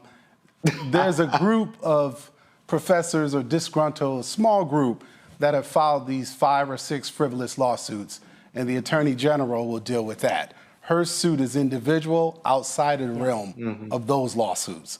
But the calls that I'm getting, the emails that she's getting, I think quietly has kept the faculty, the Senate, the students, they all stand with her. Yes. How can you not when you see 38 million come in on a Friday, 20% growth, the veterinarian school? I mean, I can go down the whole list of what she's done in a very short period of time. But they're standing with her, and we'll have for you probably a copy of their response by this Friday or Saturday from the Attorney General's office, who we've been working close with to find out where they stand on answering these 6 lawsuits. So we feel very good. Joy?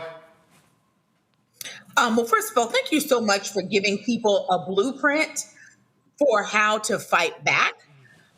What went into your strategy of why to file a lawsuit and fight back? Because this is happening across the country.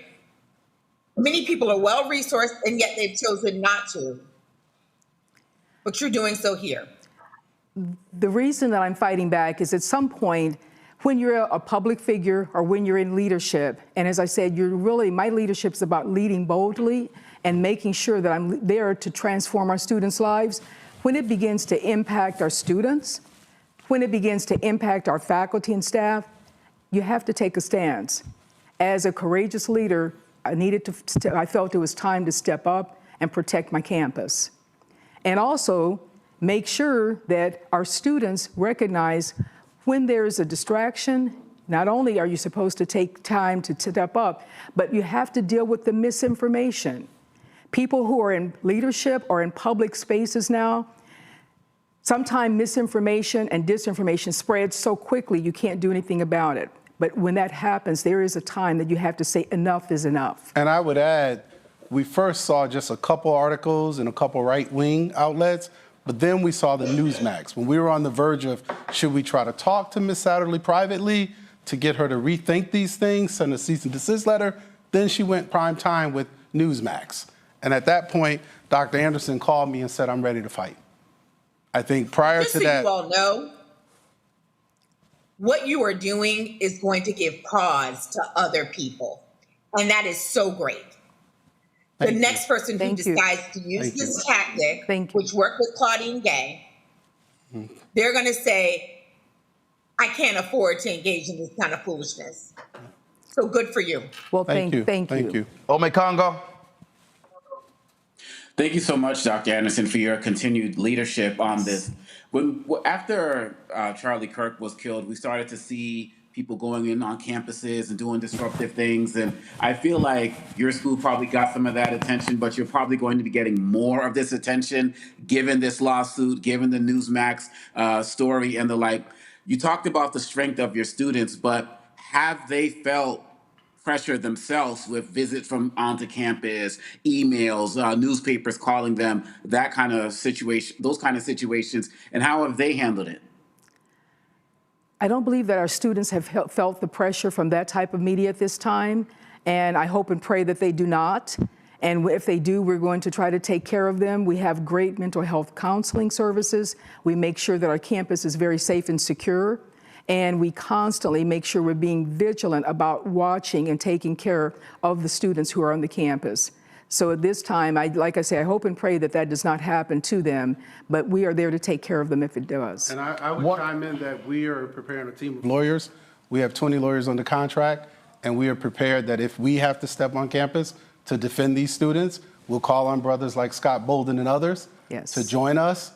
I'm visiting the campus soon to make sure that the students feel safe, the faculty feels safe, Dr. Anderson, feels safe, and anyone connected therewith. We want to send a clear message that if you make these kind of statements, you're not just going to get hit with a lawsuit, but we're going to monitor it and we're going to meet you at the floor, at the door, and everywhere else to shut this down, because we can't allow I so appreciate what Roland does because we can't allow them to just take our leadership out because, oh, she's a DEI hire, she's a this hire. We can't stand by idly and just watch anymore. 1988, Max Robinson was speaking to my hero, a group of Howard students and alumni, and he was talking about journalism.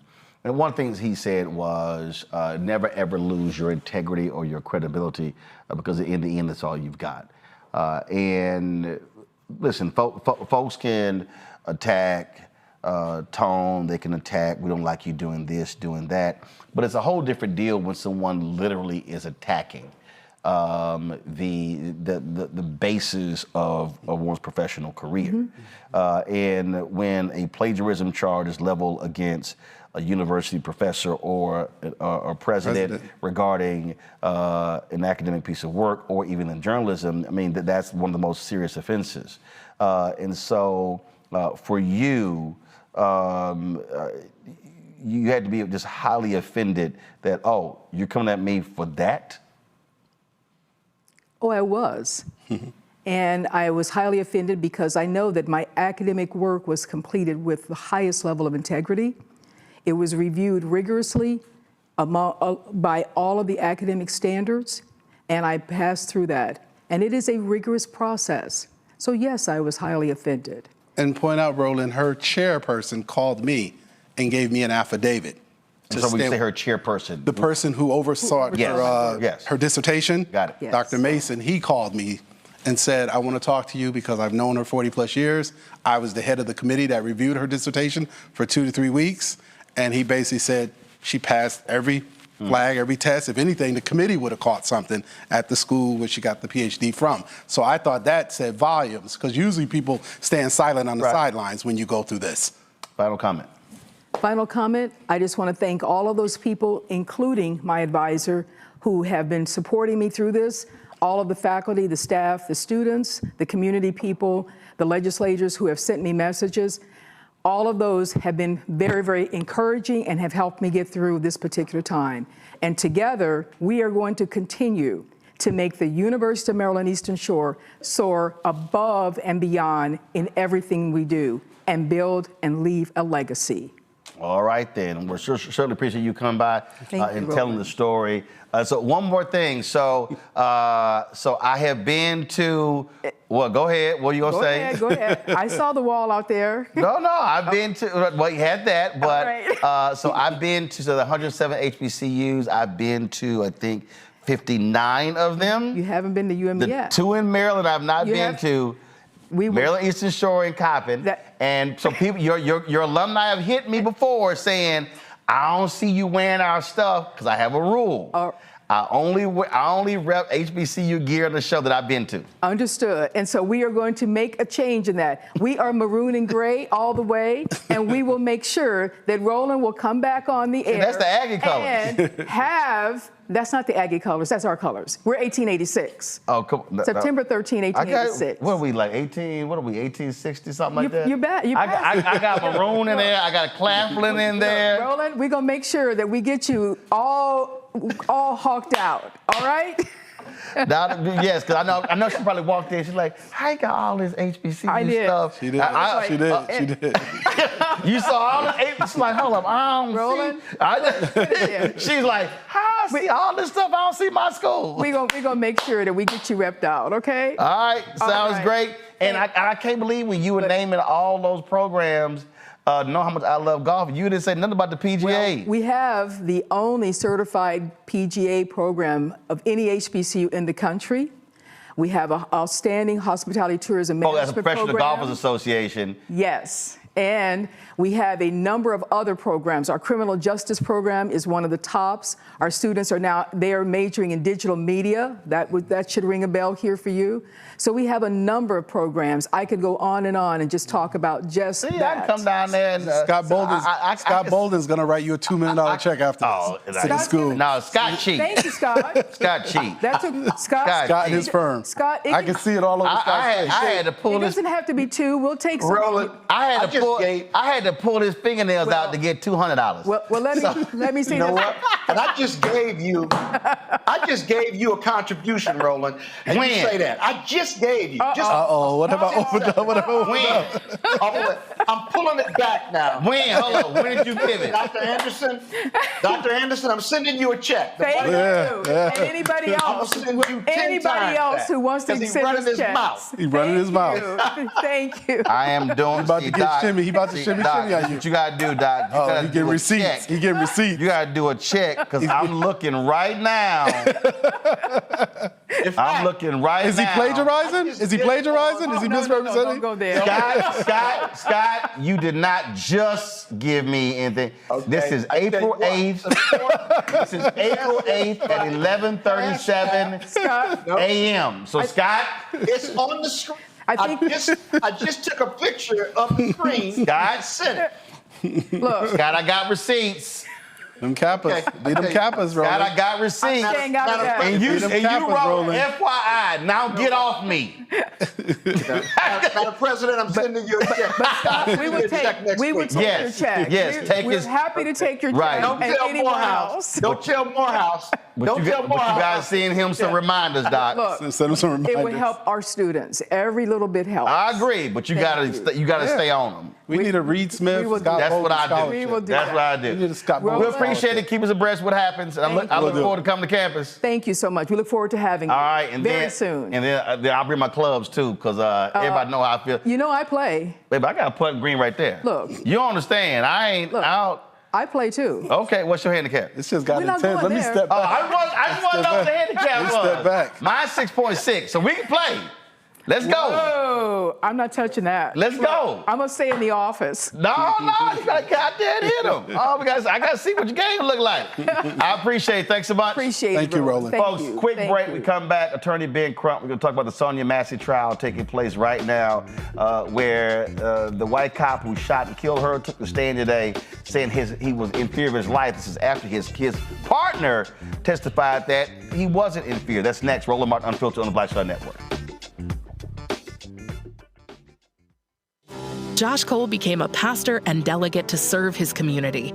That's why Josh is fighting to lower costs for families hurting from inflation and make sure we can all afford quality health care. But Sean Steinway has embraced his MAGA backers who support Trump's mass firing of federal workers and the MAGA plan to ban abortion with no exceptions.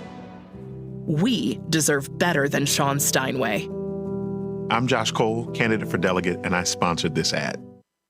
In the military, I gave orders, and they went a lot further than they do around here.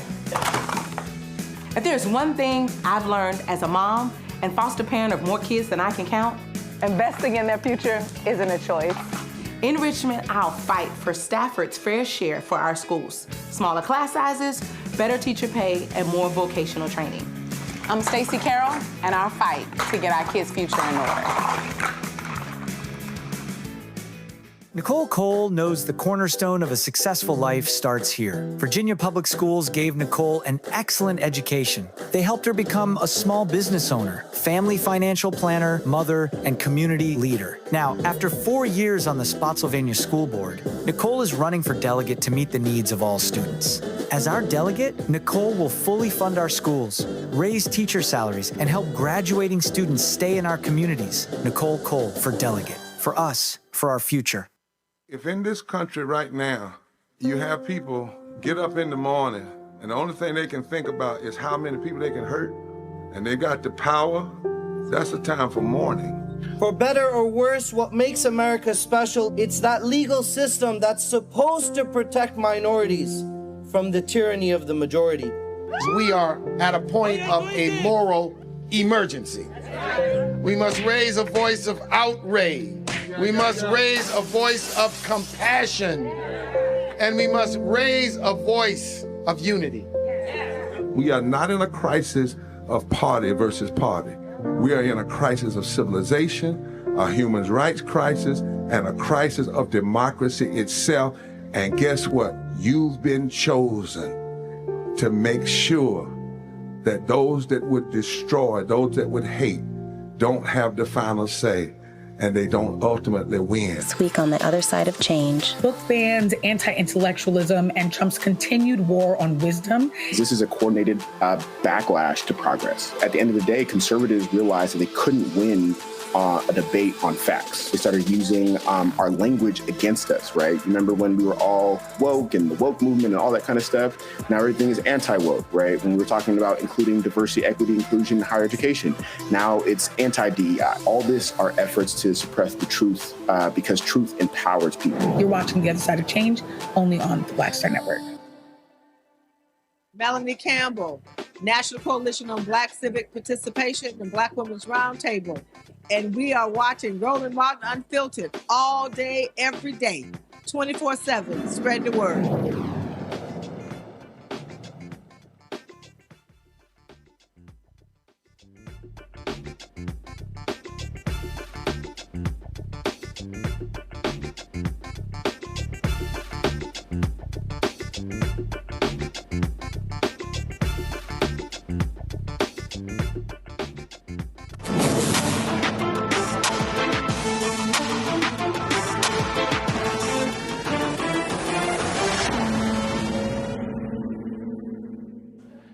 Now y'all know Congresswoman Jasmine Crockett never holds back, and she lit into Donald Trump over the immigration raids. She called it exactly what it is. Roll it.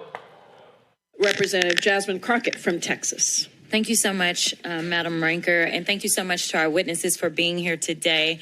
You know, I've sat and I've listened, and what my colleague, Mr. Krishnamurthy, just talked about was just blatant racism. Like, I'm gonna just call a thing a thing. Like, this administration is racist. That he has always been a racist, and that is what we are enduring in this country. Let me give you some facts behind this racism, and they get mad when I say the things that I say, but I will not stop speaking the truth. Number one, I said that what we were experiencing in this country felt like what I would imagine slave patrols to look like. And frankly, anybody that knows anything about slave patrols, this is exactly what it was like. We're talking about lawless people that are going around with no warrants or anything, and it's all about rounding people up and disappearing them. That is what's currently taking place. And interestingly enough, even though modern day policing was born out of slave patrols, when I was speaking with one of my friends who is a federal law enforcement officer, he told me that one of the things that he has observed is that the culture is created at the top. And when I think about it, it absolutely makes sense. If you have somebody at the top that will not tolerate the types of things that we're seeing, then maybe those under you won't do it. But we know that we have a racist at the top. He has called himself the head law enforcement agent in this country, and therefore everybody has decided that it is okay to take off their hoods and mask up as ICE agents. Now, we've talked about how they have hidden themselves, but again, it reminds me of the Klan. That is why I proposed the Clear ID Act, to make them identify themselves, because it is dangerous for law enforcement as well as individuals, because you don't know, especially with ICE going around and doing the things that thugs do. They're busting out windows, they're breaking into homes, they're breaking people's arms. This doesn't sound like law enforcement, it sounds like thuggery to me. But just like you can have somebody at the top that sets the tone for ugliness going down, you guys are blessed, because in the city of Chicago, you have a mayor. You have a mayor that has decided that he will not back down. He will not bend to this administration. And instead, he will stand up for the people. You have a man of valor that is going up against a villain. And I think that we have to make sure, especially while we're in his city, that we recognize his leadership, because it is invaluable. Now, some people think that this is all about Chicago.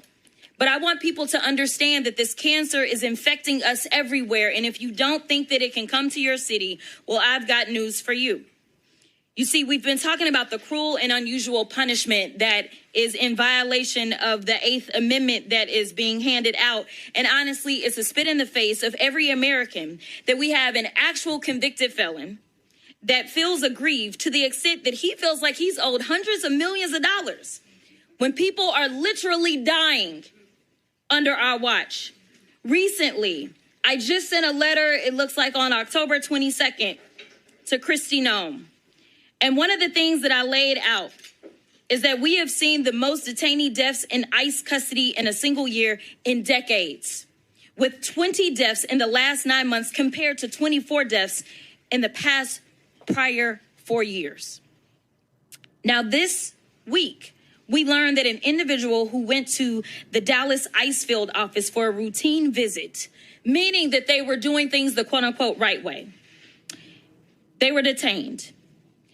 They knew that this individual had diabetes and required insulin every 2 hours. Despite ICE having been told this, the individual was denied access to their medication for 8 days, resulting in hospitalization.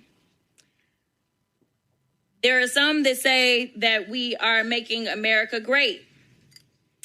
But to me, it doesn't feel like greatness. It feels like grossness. That's right. And in fact, I want to ask a few questions, and it doesn't matter who answers them.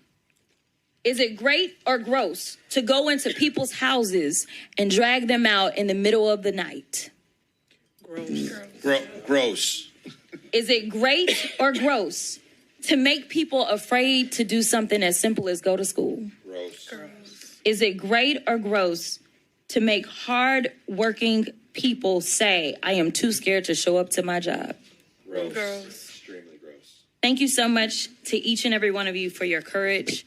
Thank you so much for showing up. And Ms. O, I want to tell you that I understand that your mother is being detained in El Paso. I did go and visit that facility. I want you to know that I am always on my job. All right, then. Speaking truth wherever she can. Folks, let's turn to Illinois, where the trial of the cop who shot and killed Sonya Massey is going on. The sixth day of the trial, former Sangamon County Sheriff's Deputy Sean Grayson took the stand to explain to the jury why he said he feared for his life on July 6, 2024, the night he shot and killed Sonya Massey when she was standing at a stove with a pot of water. Grayson said he fired his weapon when he saw Massey throw the pot at him. Okay. He literally says she threw the pot at him. We have the video, y'all. The jury already heard from his partner, Deputy Dawson Fraley, who said that he was confused and not threatened when Massey said, I rebuke in the name of Jesus. He also told the jury he did not, quote, see or hear anything that would have prompted Grayson to draw his service weapon. Now, y'all, roll the video, keep going, move fast forward to when she's at the stove. So we're joined right now by Civil Rights Attorney Ben Crump, who represents the Massey family. Ben, he actually testified that she threw the pot at him? Yes. Wait, he did. Roll a video. Y'all, you see right here, this is Grayson. This is Massey. She's at the stove. Turn the audio up. Oh, I would rebuke you in the name of Jesus. I rebuke you in the name of Jesus. You better fucking not. I swear to God, I'll fucking shoot you right in your fucking face. Okay, I'm sorry. Drop the fucking pot! Drop the fucking pot! It's sickening to watch that. He straight lied on the stand. Did he not think that prosecutors not gonna show the video?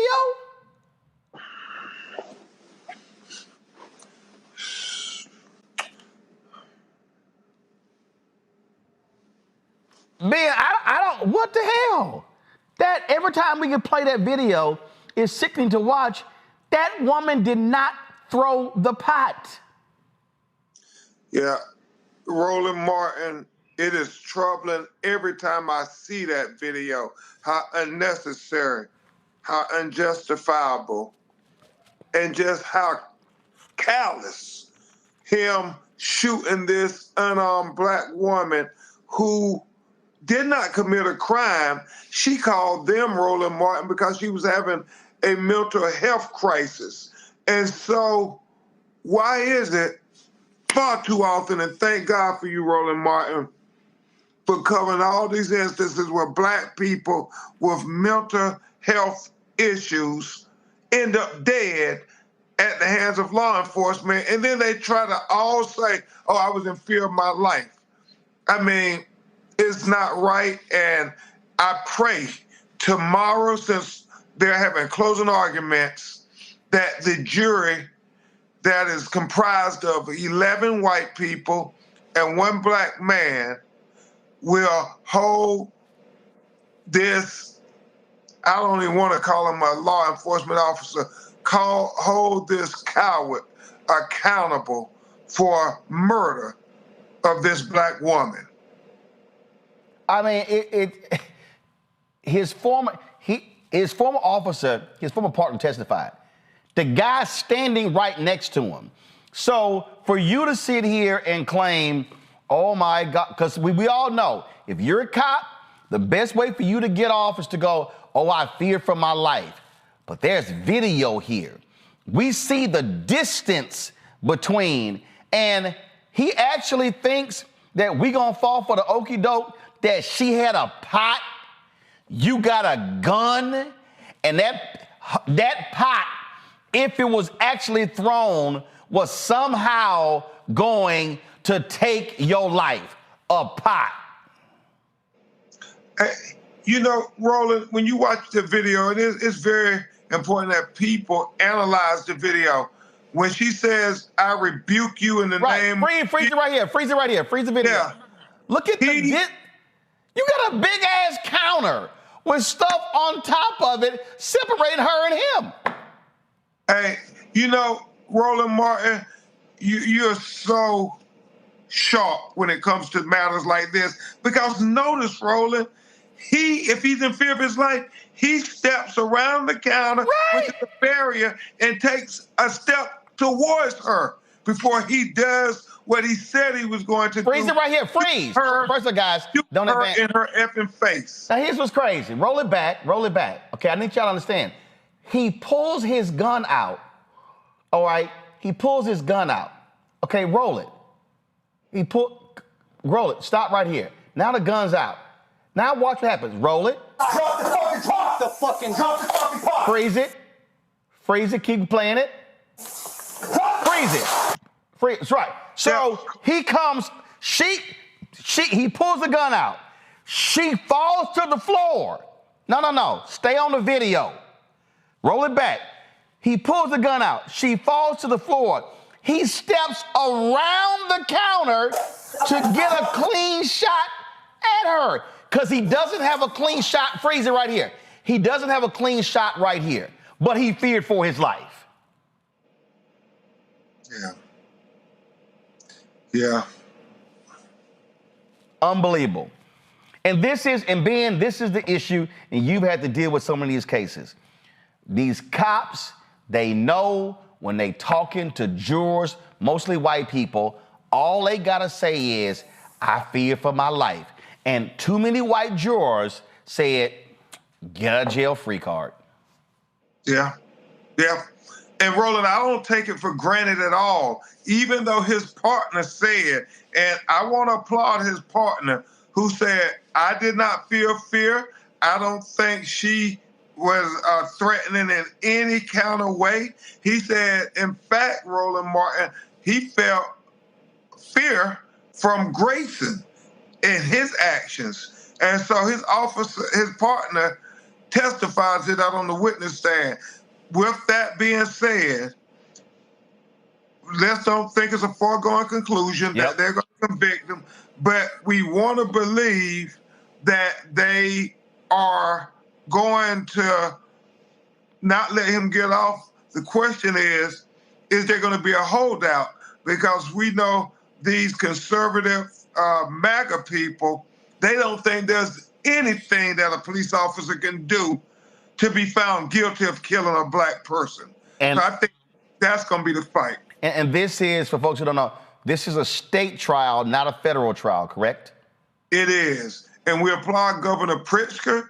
Not only did we get the largest amount for a black woman being killed in the state of Illinois in a wrongful death, but they passed the Sonya Massey Act that said you have an obligation to tell prospective employers that you have these allegations of excessive force. Now, the employer could still hire you, but at least they can't say, we didn't know about the history of this officer before we hired him.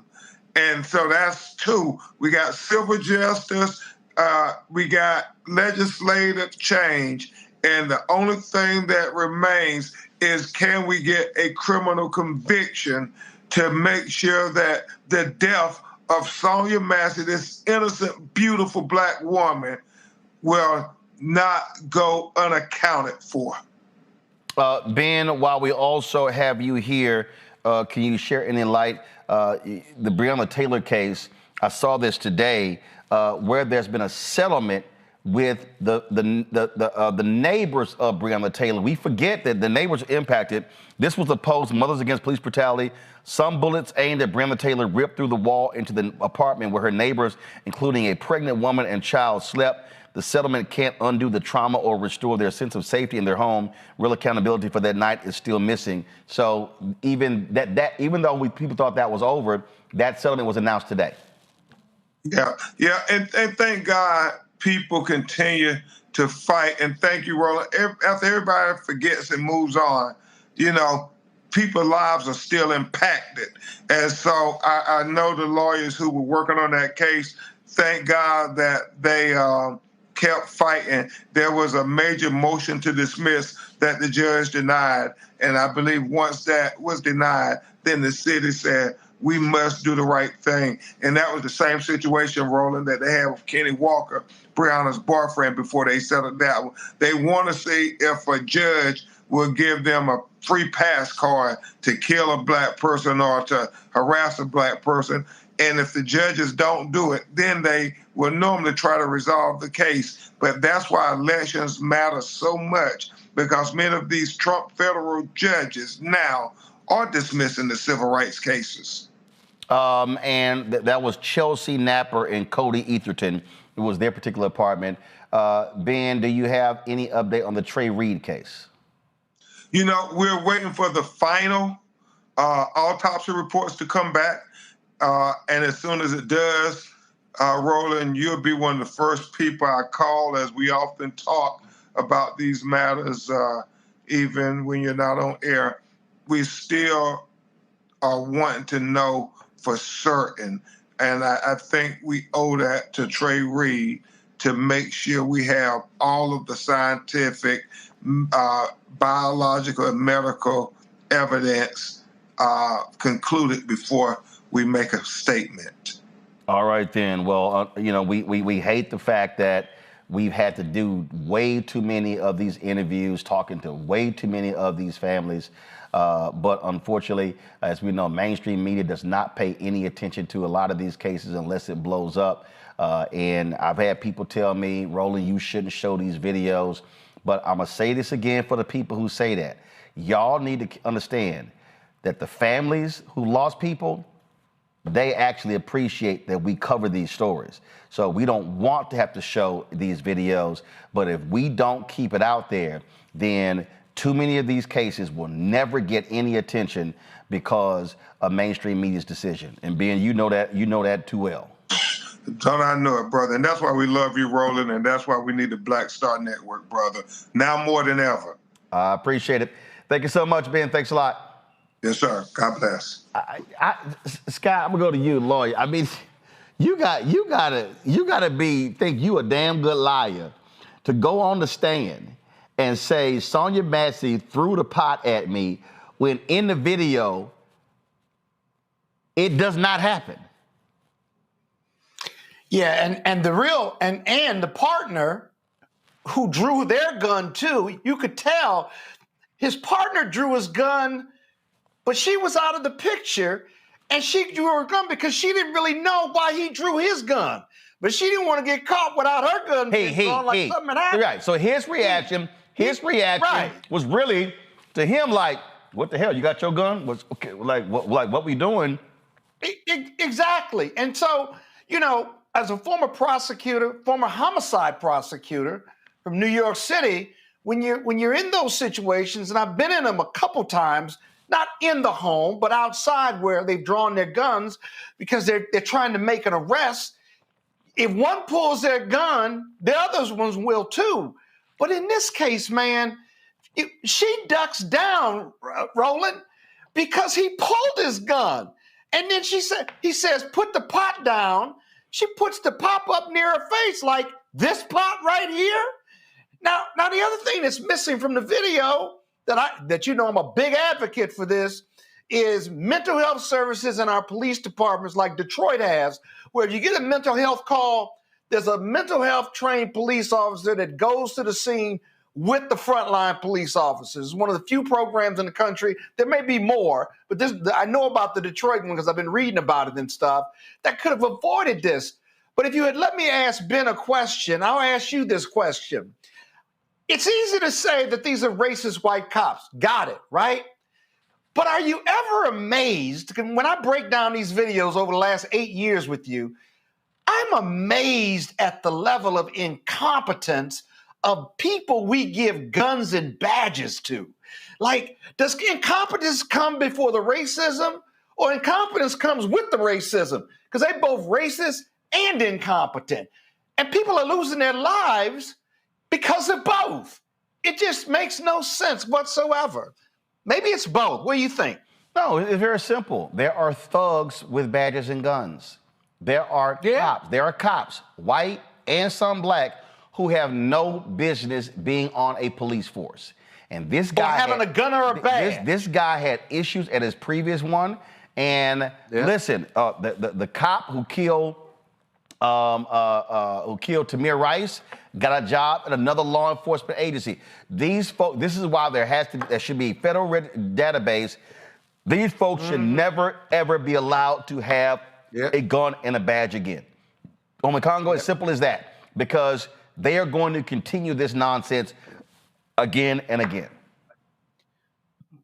Oh, absolutely. And I don't even look at it as incompetence, to be honest, because if it was incompetence, this would be happening with white people who get pulled over or who get the police called on them. It doesn't happen. And so I feel like it is the racism, and it's part of the training to see us as dehumanized. We know across the country, several of these law enforcement agencies, we're not just using black silhouettes for target practice, but actually images of black people as target practice. So they don't see us as human. And that's one of the problems here. And so when I look at this video, when I look at this story, it's amazing, as Ben Crump said, that we still don't know if he's going to be found guilty. And that speaks to the larger problem of our humanity in this society. I don't know any of these stories, any of these cases where we've actually seen the other cop or the other cops on the scene disagree with the cop who did the act. I mean, usually they want to get their story straight, or somebody want to appear in the light. The other officer is saying, I did not see himself as a threat, and he lied. We got the video rolling, and we still don't know what's going to happen. That's another example of the sorry state that we're in as it relates to police relations with black people in this country, and it's 2025. And I'm glad that Pritzker has that rule about, you have to talk about what happened to you in the past if you go for other jobs, because we need a national database on that. The Biden administration was interested in doing that. We know Trump got rid of all of that. And so really, at the end of the day, I'm glad Crump's on the case, but we have to continue to follow this, man, because this is about our humanity. And whether people want to see the videos or not, this is happening in our communities, and somebody's got to speak on it because no one else is out there. Yeah, we have to confront and deal with the reality of this, Joy, and got to call the hypocrisy. And all these cops, they know, fear for my life, get out of jail free. And these jurors, they will give law enforcement the benefit of the doubt over and over and over. Over and over again. And I would just like to say, ain't I a woman? Can you imagine that you've sought out help and a man comes to your door and tells you that he's going to blow your fucking face off? That's what he said to her in that video. That, to me, just started the shock and awe and the assault on her, the verbal assault on her. And then she pulls up, when I saw her grab, it was almost to protect herself. He pulled his gun on her, and she immediately went to shield herself, both in the pot and also ducking down. This woman was not a threat. And, the only thing I could imagine here, like Attorney Crump said, like others have said, we don't know what's going to happen. We can only imagine that but for jury nullification, they would have to find this man guilty. But that could actually happen. It's what's so shocking here. And we've seen it before. We've seen it before. I gotta ask y'all this here real quick. Scott had to leave. I definitely want to get his thoughts on this. But have y'all seen all these right wingers? So yesterday, Zohran Mamdani had a massive rally in New York City with Congresswoman Alexandria Ocasio-Cortez as well as Senator Bernie Sanders. They had somewhat 15,000 people feel the state. Guys, come on, switch. Come on, switch. Thank you. Okay, so look at this. Bill Ackman, and a whole bunch of other right-wingers, they posted this. Does this crowd look like a representative sample of New Yorkers? So they've been, I'm like, all these folks have been posting this nonsense. And so check this one out. This is the one that I also think is funny. Winsome Sears. It's hard to hear you. Guys, I'm okay.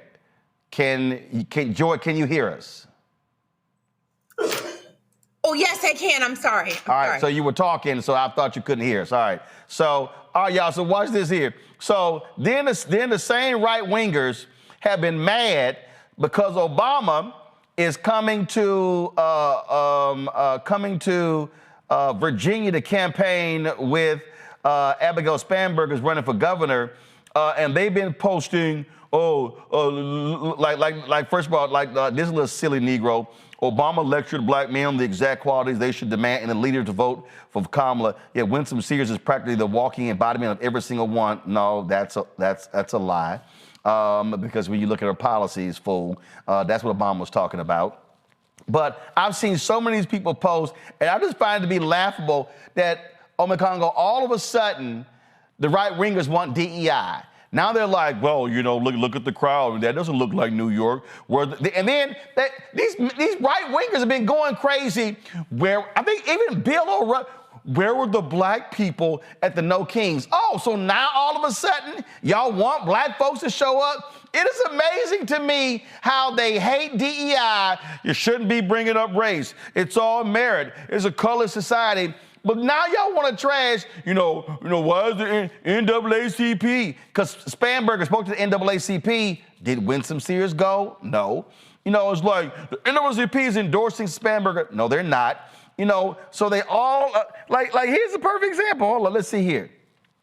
Let's see who this little silly, simple Simon Negro is. Listen. I'm going to try to be serious for a minute. If you all haven't heard by now, the NAACP has endorsed Abigail Spanberger to run against Winsome Earl Sears for governor of Virginia. Nothing screams progress for people of color like watching the same crowd that preaches representation matters suddenly go full Stevie Wonder and Ray Charles when the representation has an R next to her name. Funny how that shit works, huh? Winsome Earl Sears, black, female, immigrant, Marine, success story, but nah, it doesn't fit the approved narrative. Apparently she's the wrong kind of black, because we all know being a strong, independent, educated, conservative woman means you've been brainwashed by the patriarchy, right? And the same people who quote Malcolm X like it's scripture conveniently ignore the part where he said that there's nothing more dangerous to a black man than the white liberal.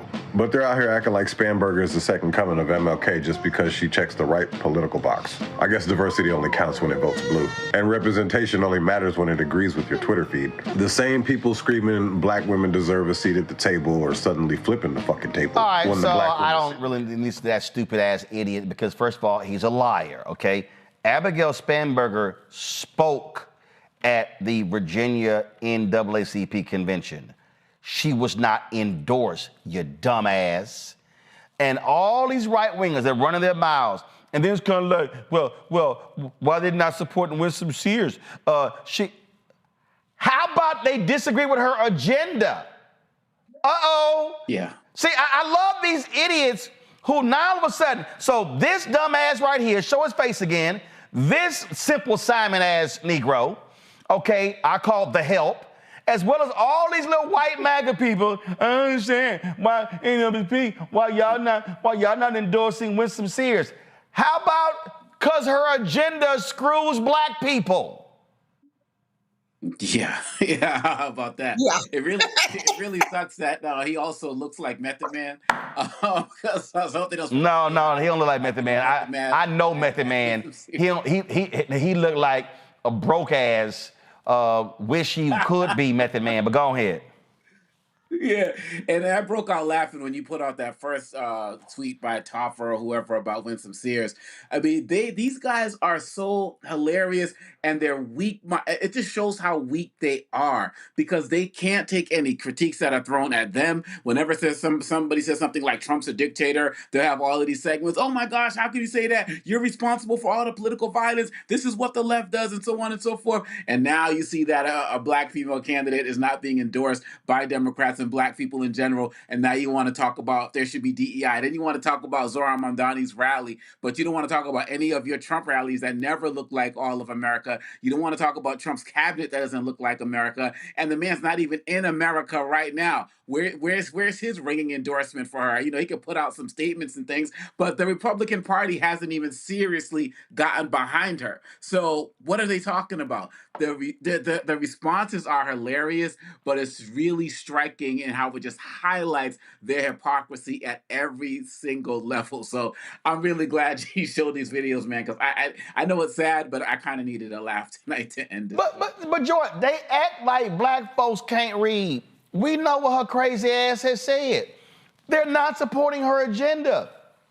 We know. Listen. There are black. Listen, I pulled up earlier.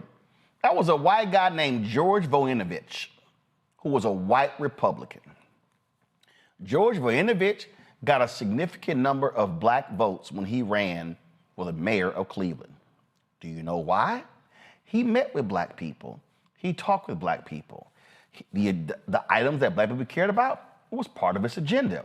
When George Voinovich ran for governor of Ohio, he got a lot of black votes because he sat down with black people, he listened to black people, he talked with black people, he advanced agenda items they cared about. When George Voinovich ran for the United States Senate, what happened? He got lots of black votes. If black people ain't voting for a black Republican, it could be we don't like their anti-black agenda.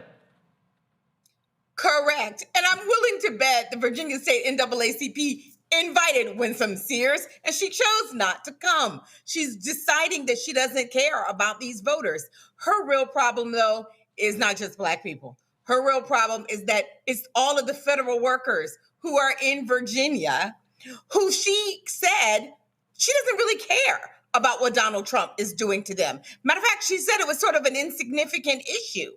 The federal government is the largest employer in the state of Virginia. So to not, and not just in the DC area, I mean, all the way down to Norfolk and other areas. So like the idea that she did not understand that this was a central issue that was going to pit her against the president and that she needed to have an answer was political malpractice.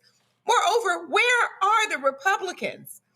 Donald Trump could easily go to Virginia. He's all the way in Asia. He couldn't have crossed the river to go to Virginia to do an event for her that would be meaningful, right? To say her name repeatedly. Many times he has forgotten to mention her name. Many times he has failed to put the full weight of the MAGA movement behind this black woman. So they don't need to worry about who black people are voting for. They need to worry about who the Republican voters of Virginia are really going to support. They don't even seem to be that interested. Well, first of all, Winsome need to go ahead and get her ass a new website because I've been trying to click on winsomeforgovernor.com and it's not even going through. I'm tapping on it and I've been trying for the past several minutes. And so, baby, maybe you need to go hire your black tech company to figure out your damn website. Man, you got website issues. You got all kind of issues over there. So you got funding issues. It's just hilarious how all of a sudden, and hold on, let me find that clip. Cause it was so, all these votes. I mean, look at these, the no kids. Where were the black people? Where were the black people? And everybody, so all of a sudden, now y'all want black people. How about y'all let white folks go do what they do and we go do some other stuff? Like, I mean, that just trips me out. I mean, all these folks were just you seen did black people take off? We don't have to always listen. We do stuff when we feel like it.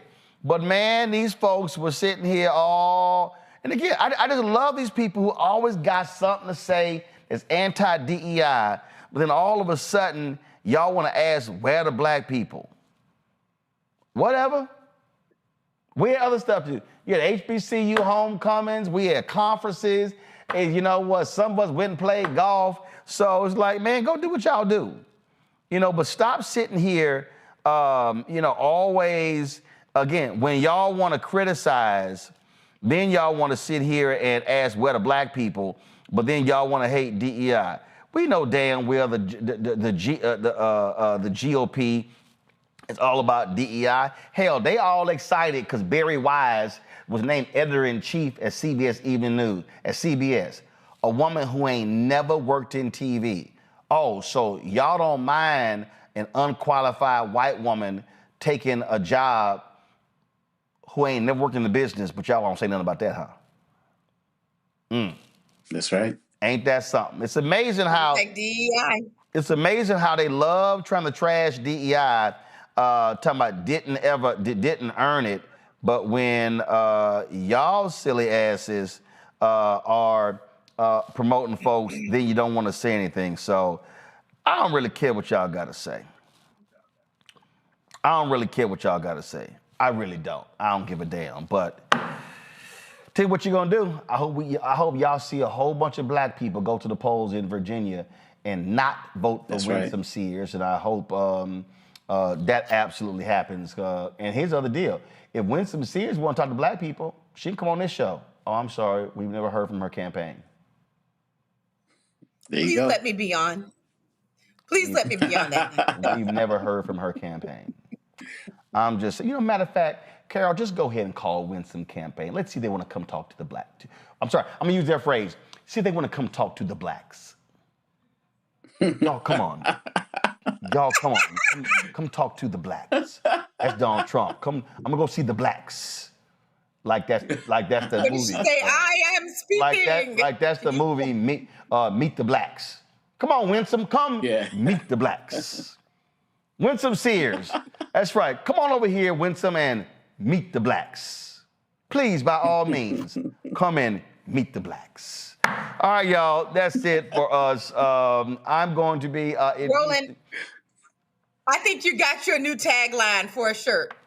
Come meet the blacks. Join Roland Martin when we come meet the blacks. Yeah, come meet the blacks. We'll do that, but that ain't gonna never ever happen. All right, let me thank Ome Congo, Joy, Scott being on today's show. Y'all, tomorrow I'll be broadcasting live from Houston. We'll be gonna be in H-Town for the next 3 days for Afrotech. We'll be broadcasting from there. Looking forward to that. We're gonna be chatting with Dr. Gerald Horn tomorrow. So these white conservatives crack me up. They have been losing their minds on social media the last 72 hours over some comments made by Zoran Mamdani's father about Hitler studying America Jim Crow. And they are mad. I mean, I'm talking about big mad. I'm talking about that racist Matt Walsh. I mean, he's been posting all sorts of videos, just mad, just all in his feelings. He got a new one. Zoran Mamdani owes America a thank you. Instead, all he does is whine and insult us, ungrateful, egotistical, useless brat. And you are a plaid shirt wearing, incompetent, ingrate idiot who doesn't even know anything about American history. Because literally everything Mamdani's father said is actually factually correct. But see, white conservatives hate it when you actually state factual things about America's sordid history. So we're going to get into that tomorrow. Also, we're going to talk tomorrow about, now you got a new group of Democrats, y'all. New group of Democrats now calling themselves centrists and laying out the path forward for how Democrats can win future elections, saying they went too far left and they focus on identity politics and things along those lines. Sounds very much like the DLC from the 80s and the 90s. Yeah, I got to get into that as well. And I'm trying to find out from them people, how many black people were part of their conversation? Can't wait to have them on the show as well. All right, y'all. That's it for us. If you want to support the work that we do, join our Bring the Funk fan club. The goal is to get 20,000 folks contributing on average $50 each a year. The goal is to raise $1 million between now and the end of the year to fund our new shows going to 2026. Cash App, use the Stripe QR code. You see it right here in the bottom left-hand corner. That's also use Stripe, same QR code. For credit cards, PayPal's R Martin Unfiltered, Venmo's RM Unfiltered, Zelle, Roland at RolandSMartin.com, Roland at RolandMartinUnfiltered.com. Checks in money order, make it payable to Roland Martin Unfiltered, P.O. Box 57196. Washington, D.C., 2003 7-0196. Be sure to download the Black Star Network app, Apple phone, Android TV, Android TV, Roku, Amazon Fire TV, Xbox One, Samsung Smart TV. Folks, if you want to get my book, White Fear, How the Browning of the Americas, Making White Folks Lose Their Minds, available at bookstores nationwide. Get it online. Also, get the audio version I read on Audible. Also, folks, if you want to get our Roland Martin Unfiltered Black Star Network swag, just go to shopblackstarnetwork.com. You get all of our t-shirts, all of our good stuff, and so check that out. And also, you want to support these black-owned products that are to my left right here. Backpacks, car cleaning solution, facial equipment. We got relishes, toilet paper, chips, gym wraps. We got crossword puzzles, all that good stuff. Go to shopblackstarnetwork.com, shopblackstarnetwork.com for these products. And be sure to get the app Fanbase, y'all. Get the app Fanbase. Download the app, and as well, if you want to invest, you can go to startengine.com/fanbase, startengine.com/fanbase. And shout out to West Virginia State University. When I spoke in Charleston for Juneteenth, the president of the university gave me this sweatshirt. Come on, Anthony, come on. Okay, wake up.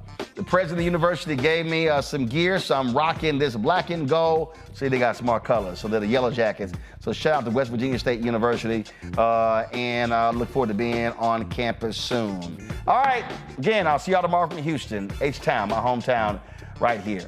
Roland Martin Unfiltered on the Black Star Network. Holla!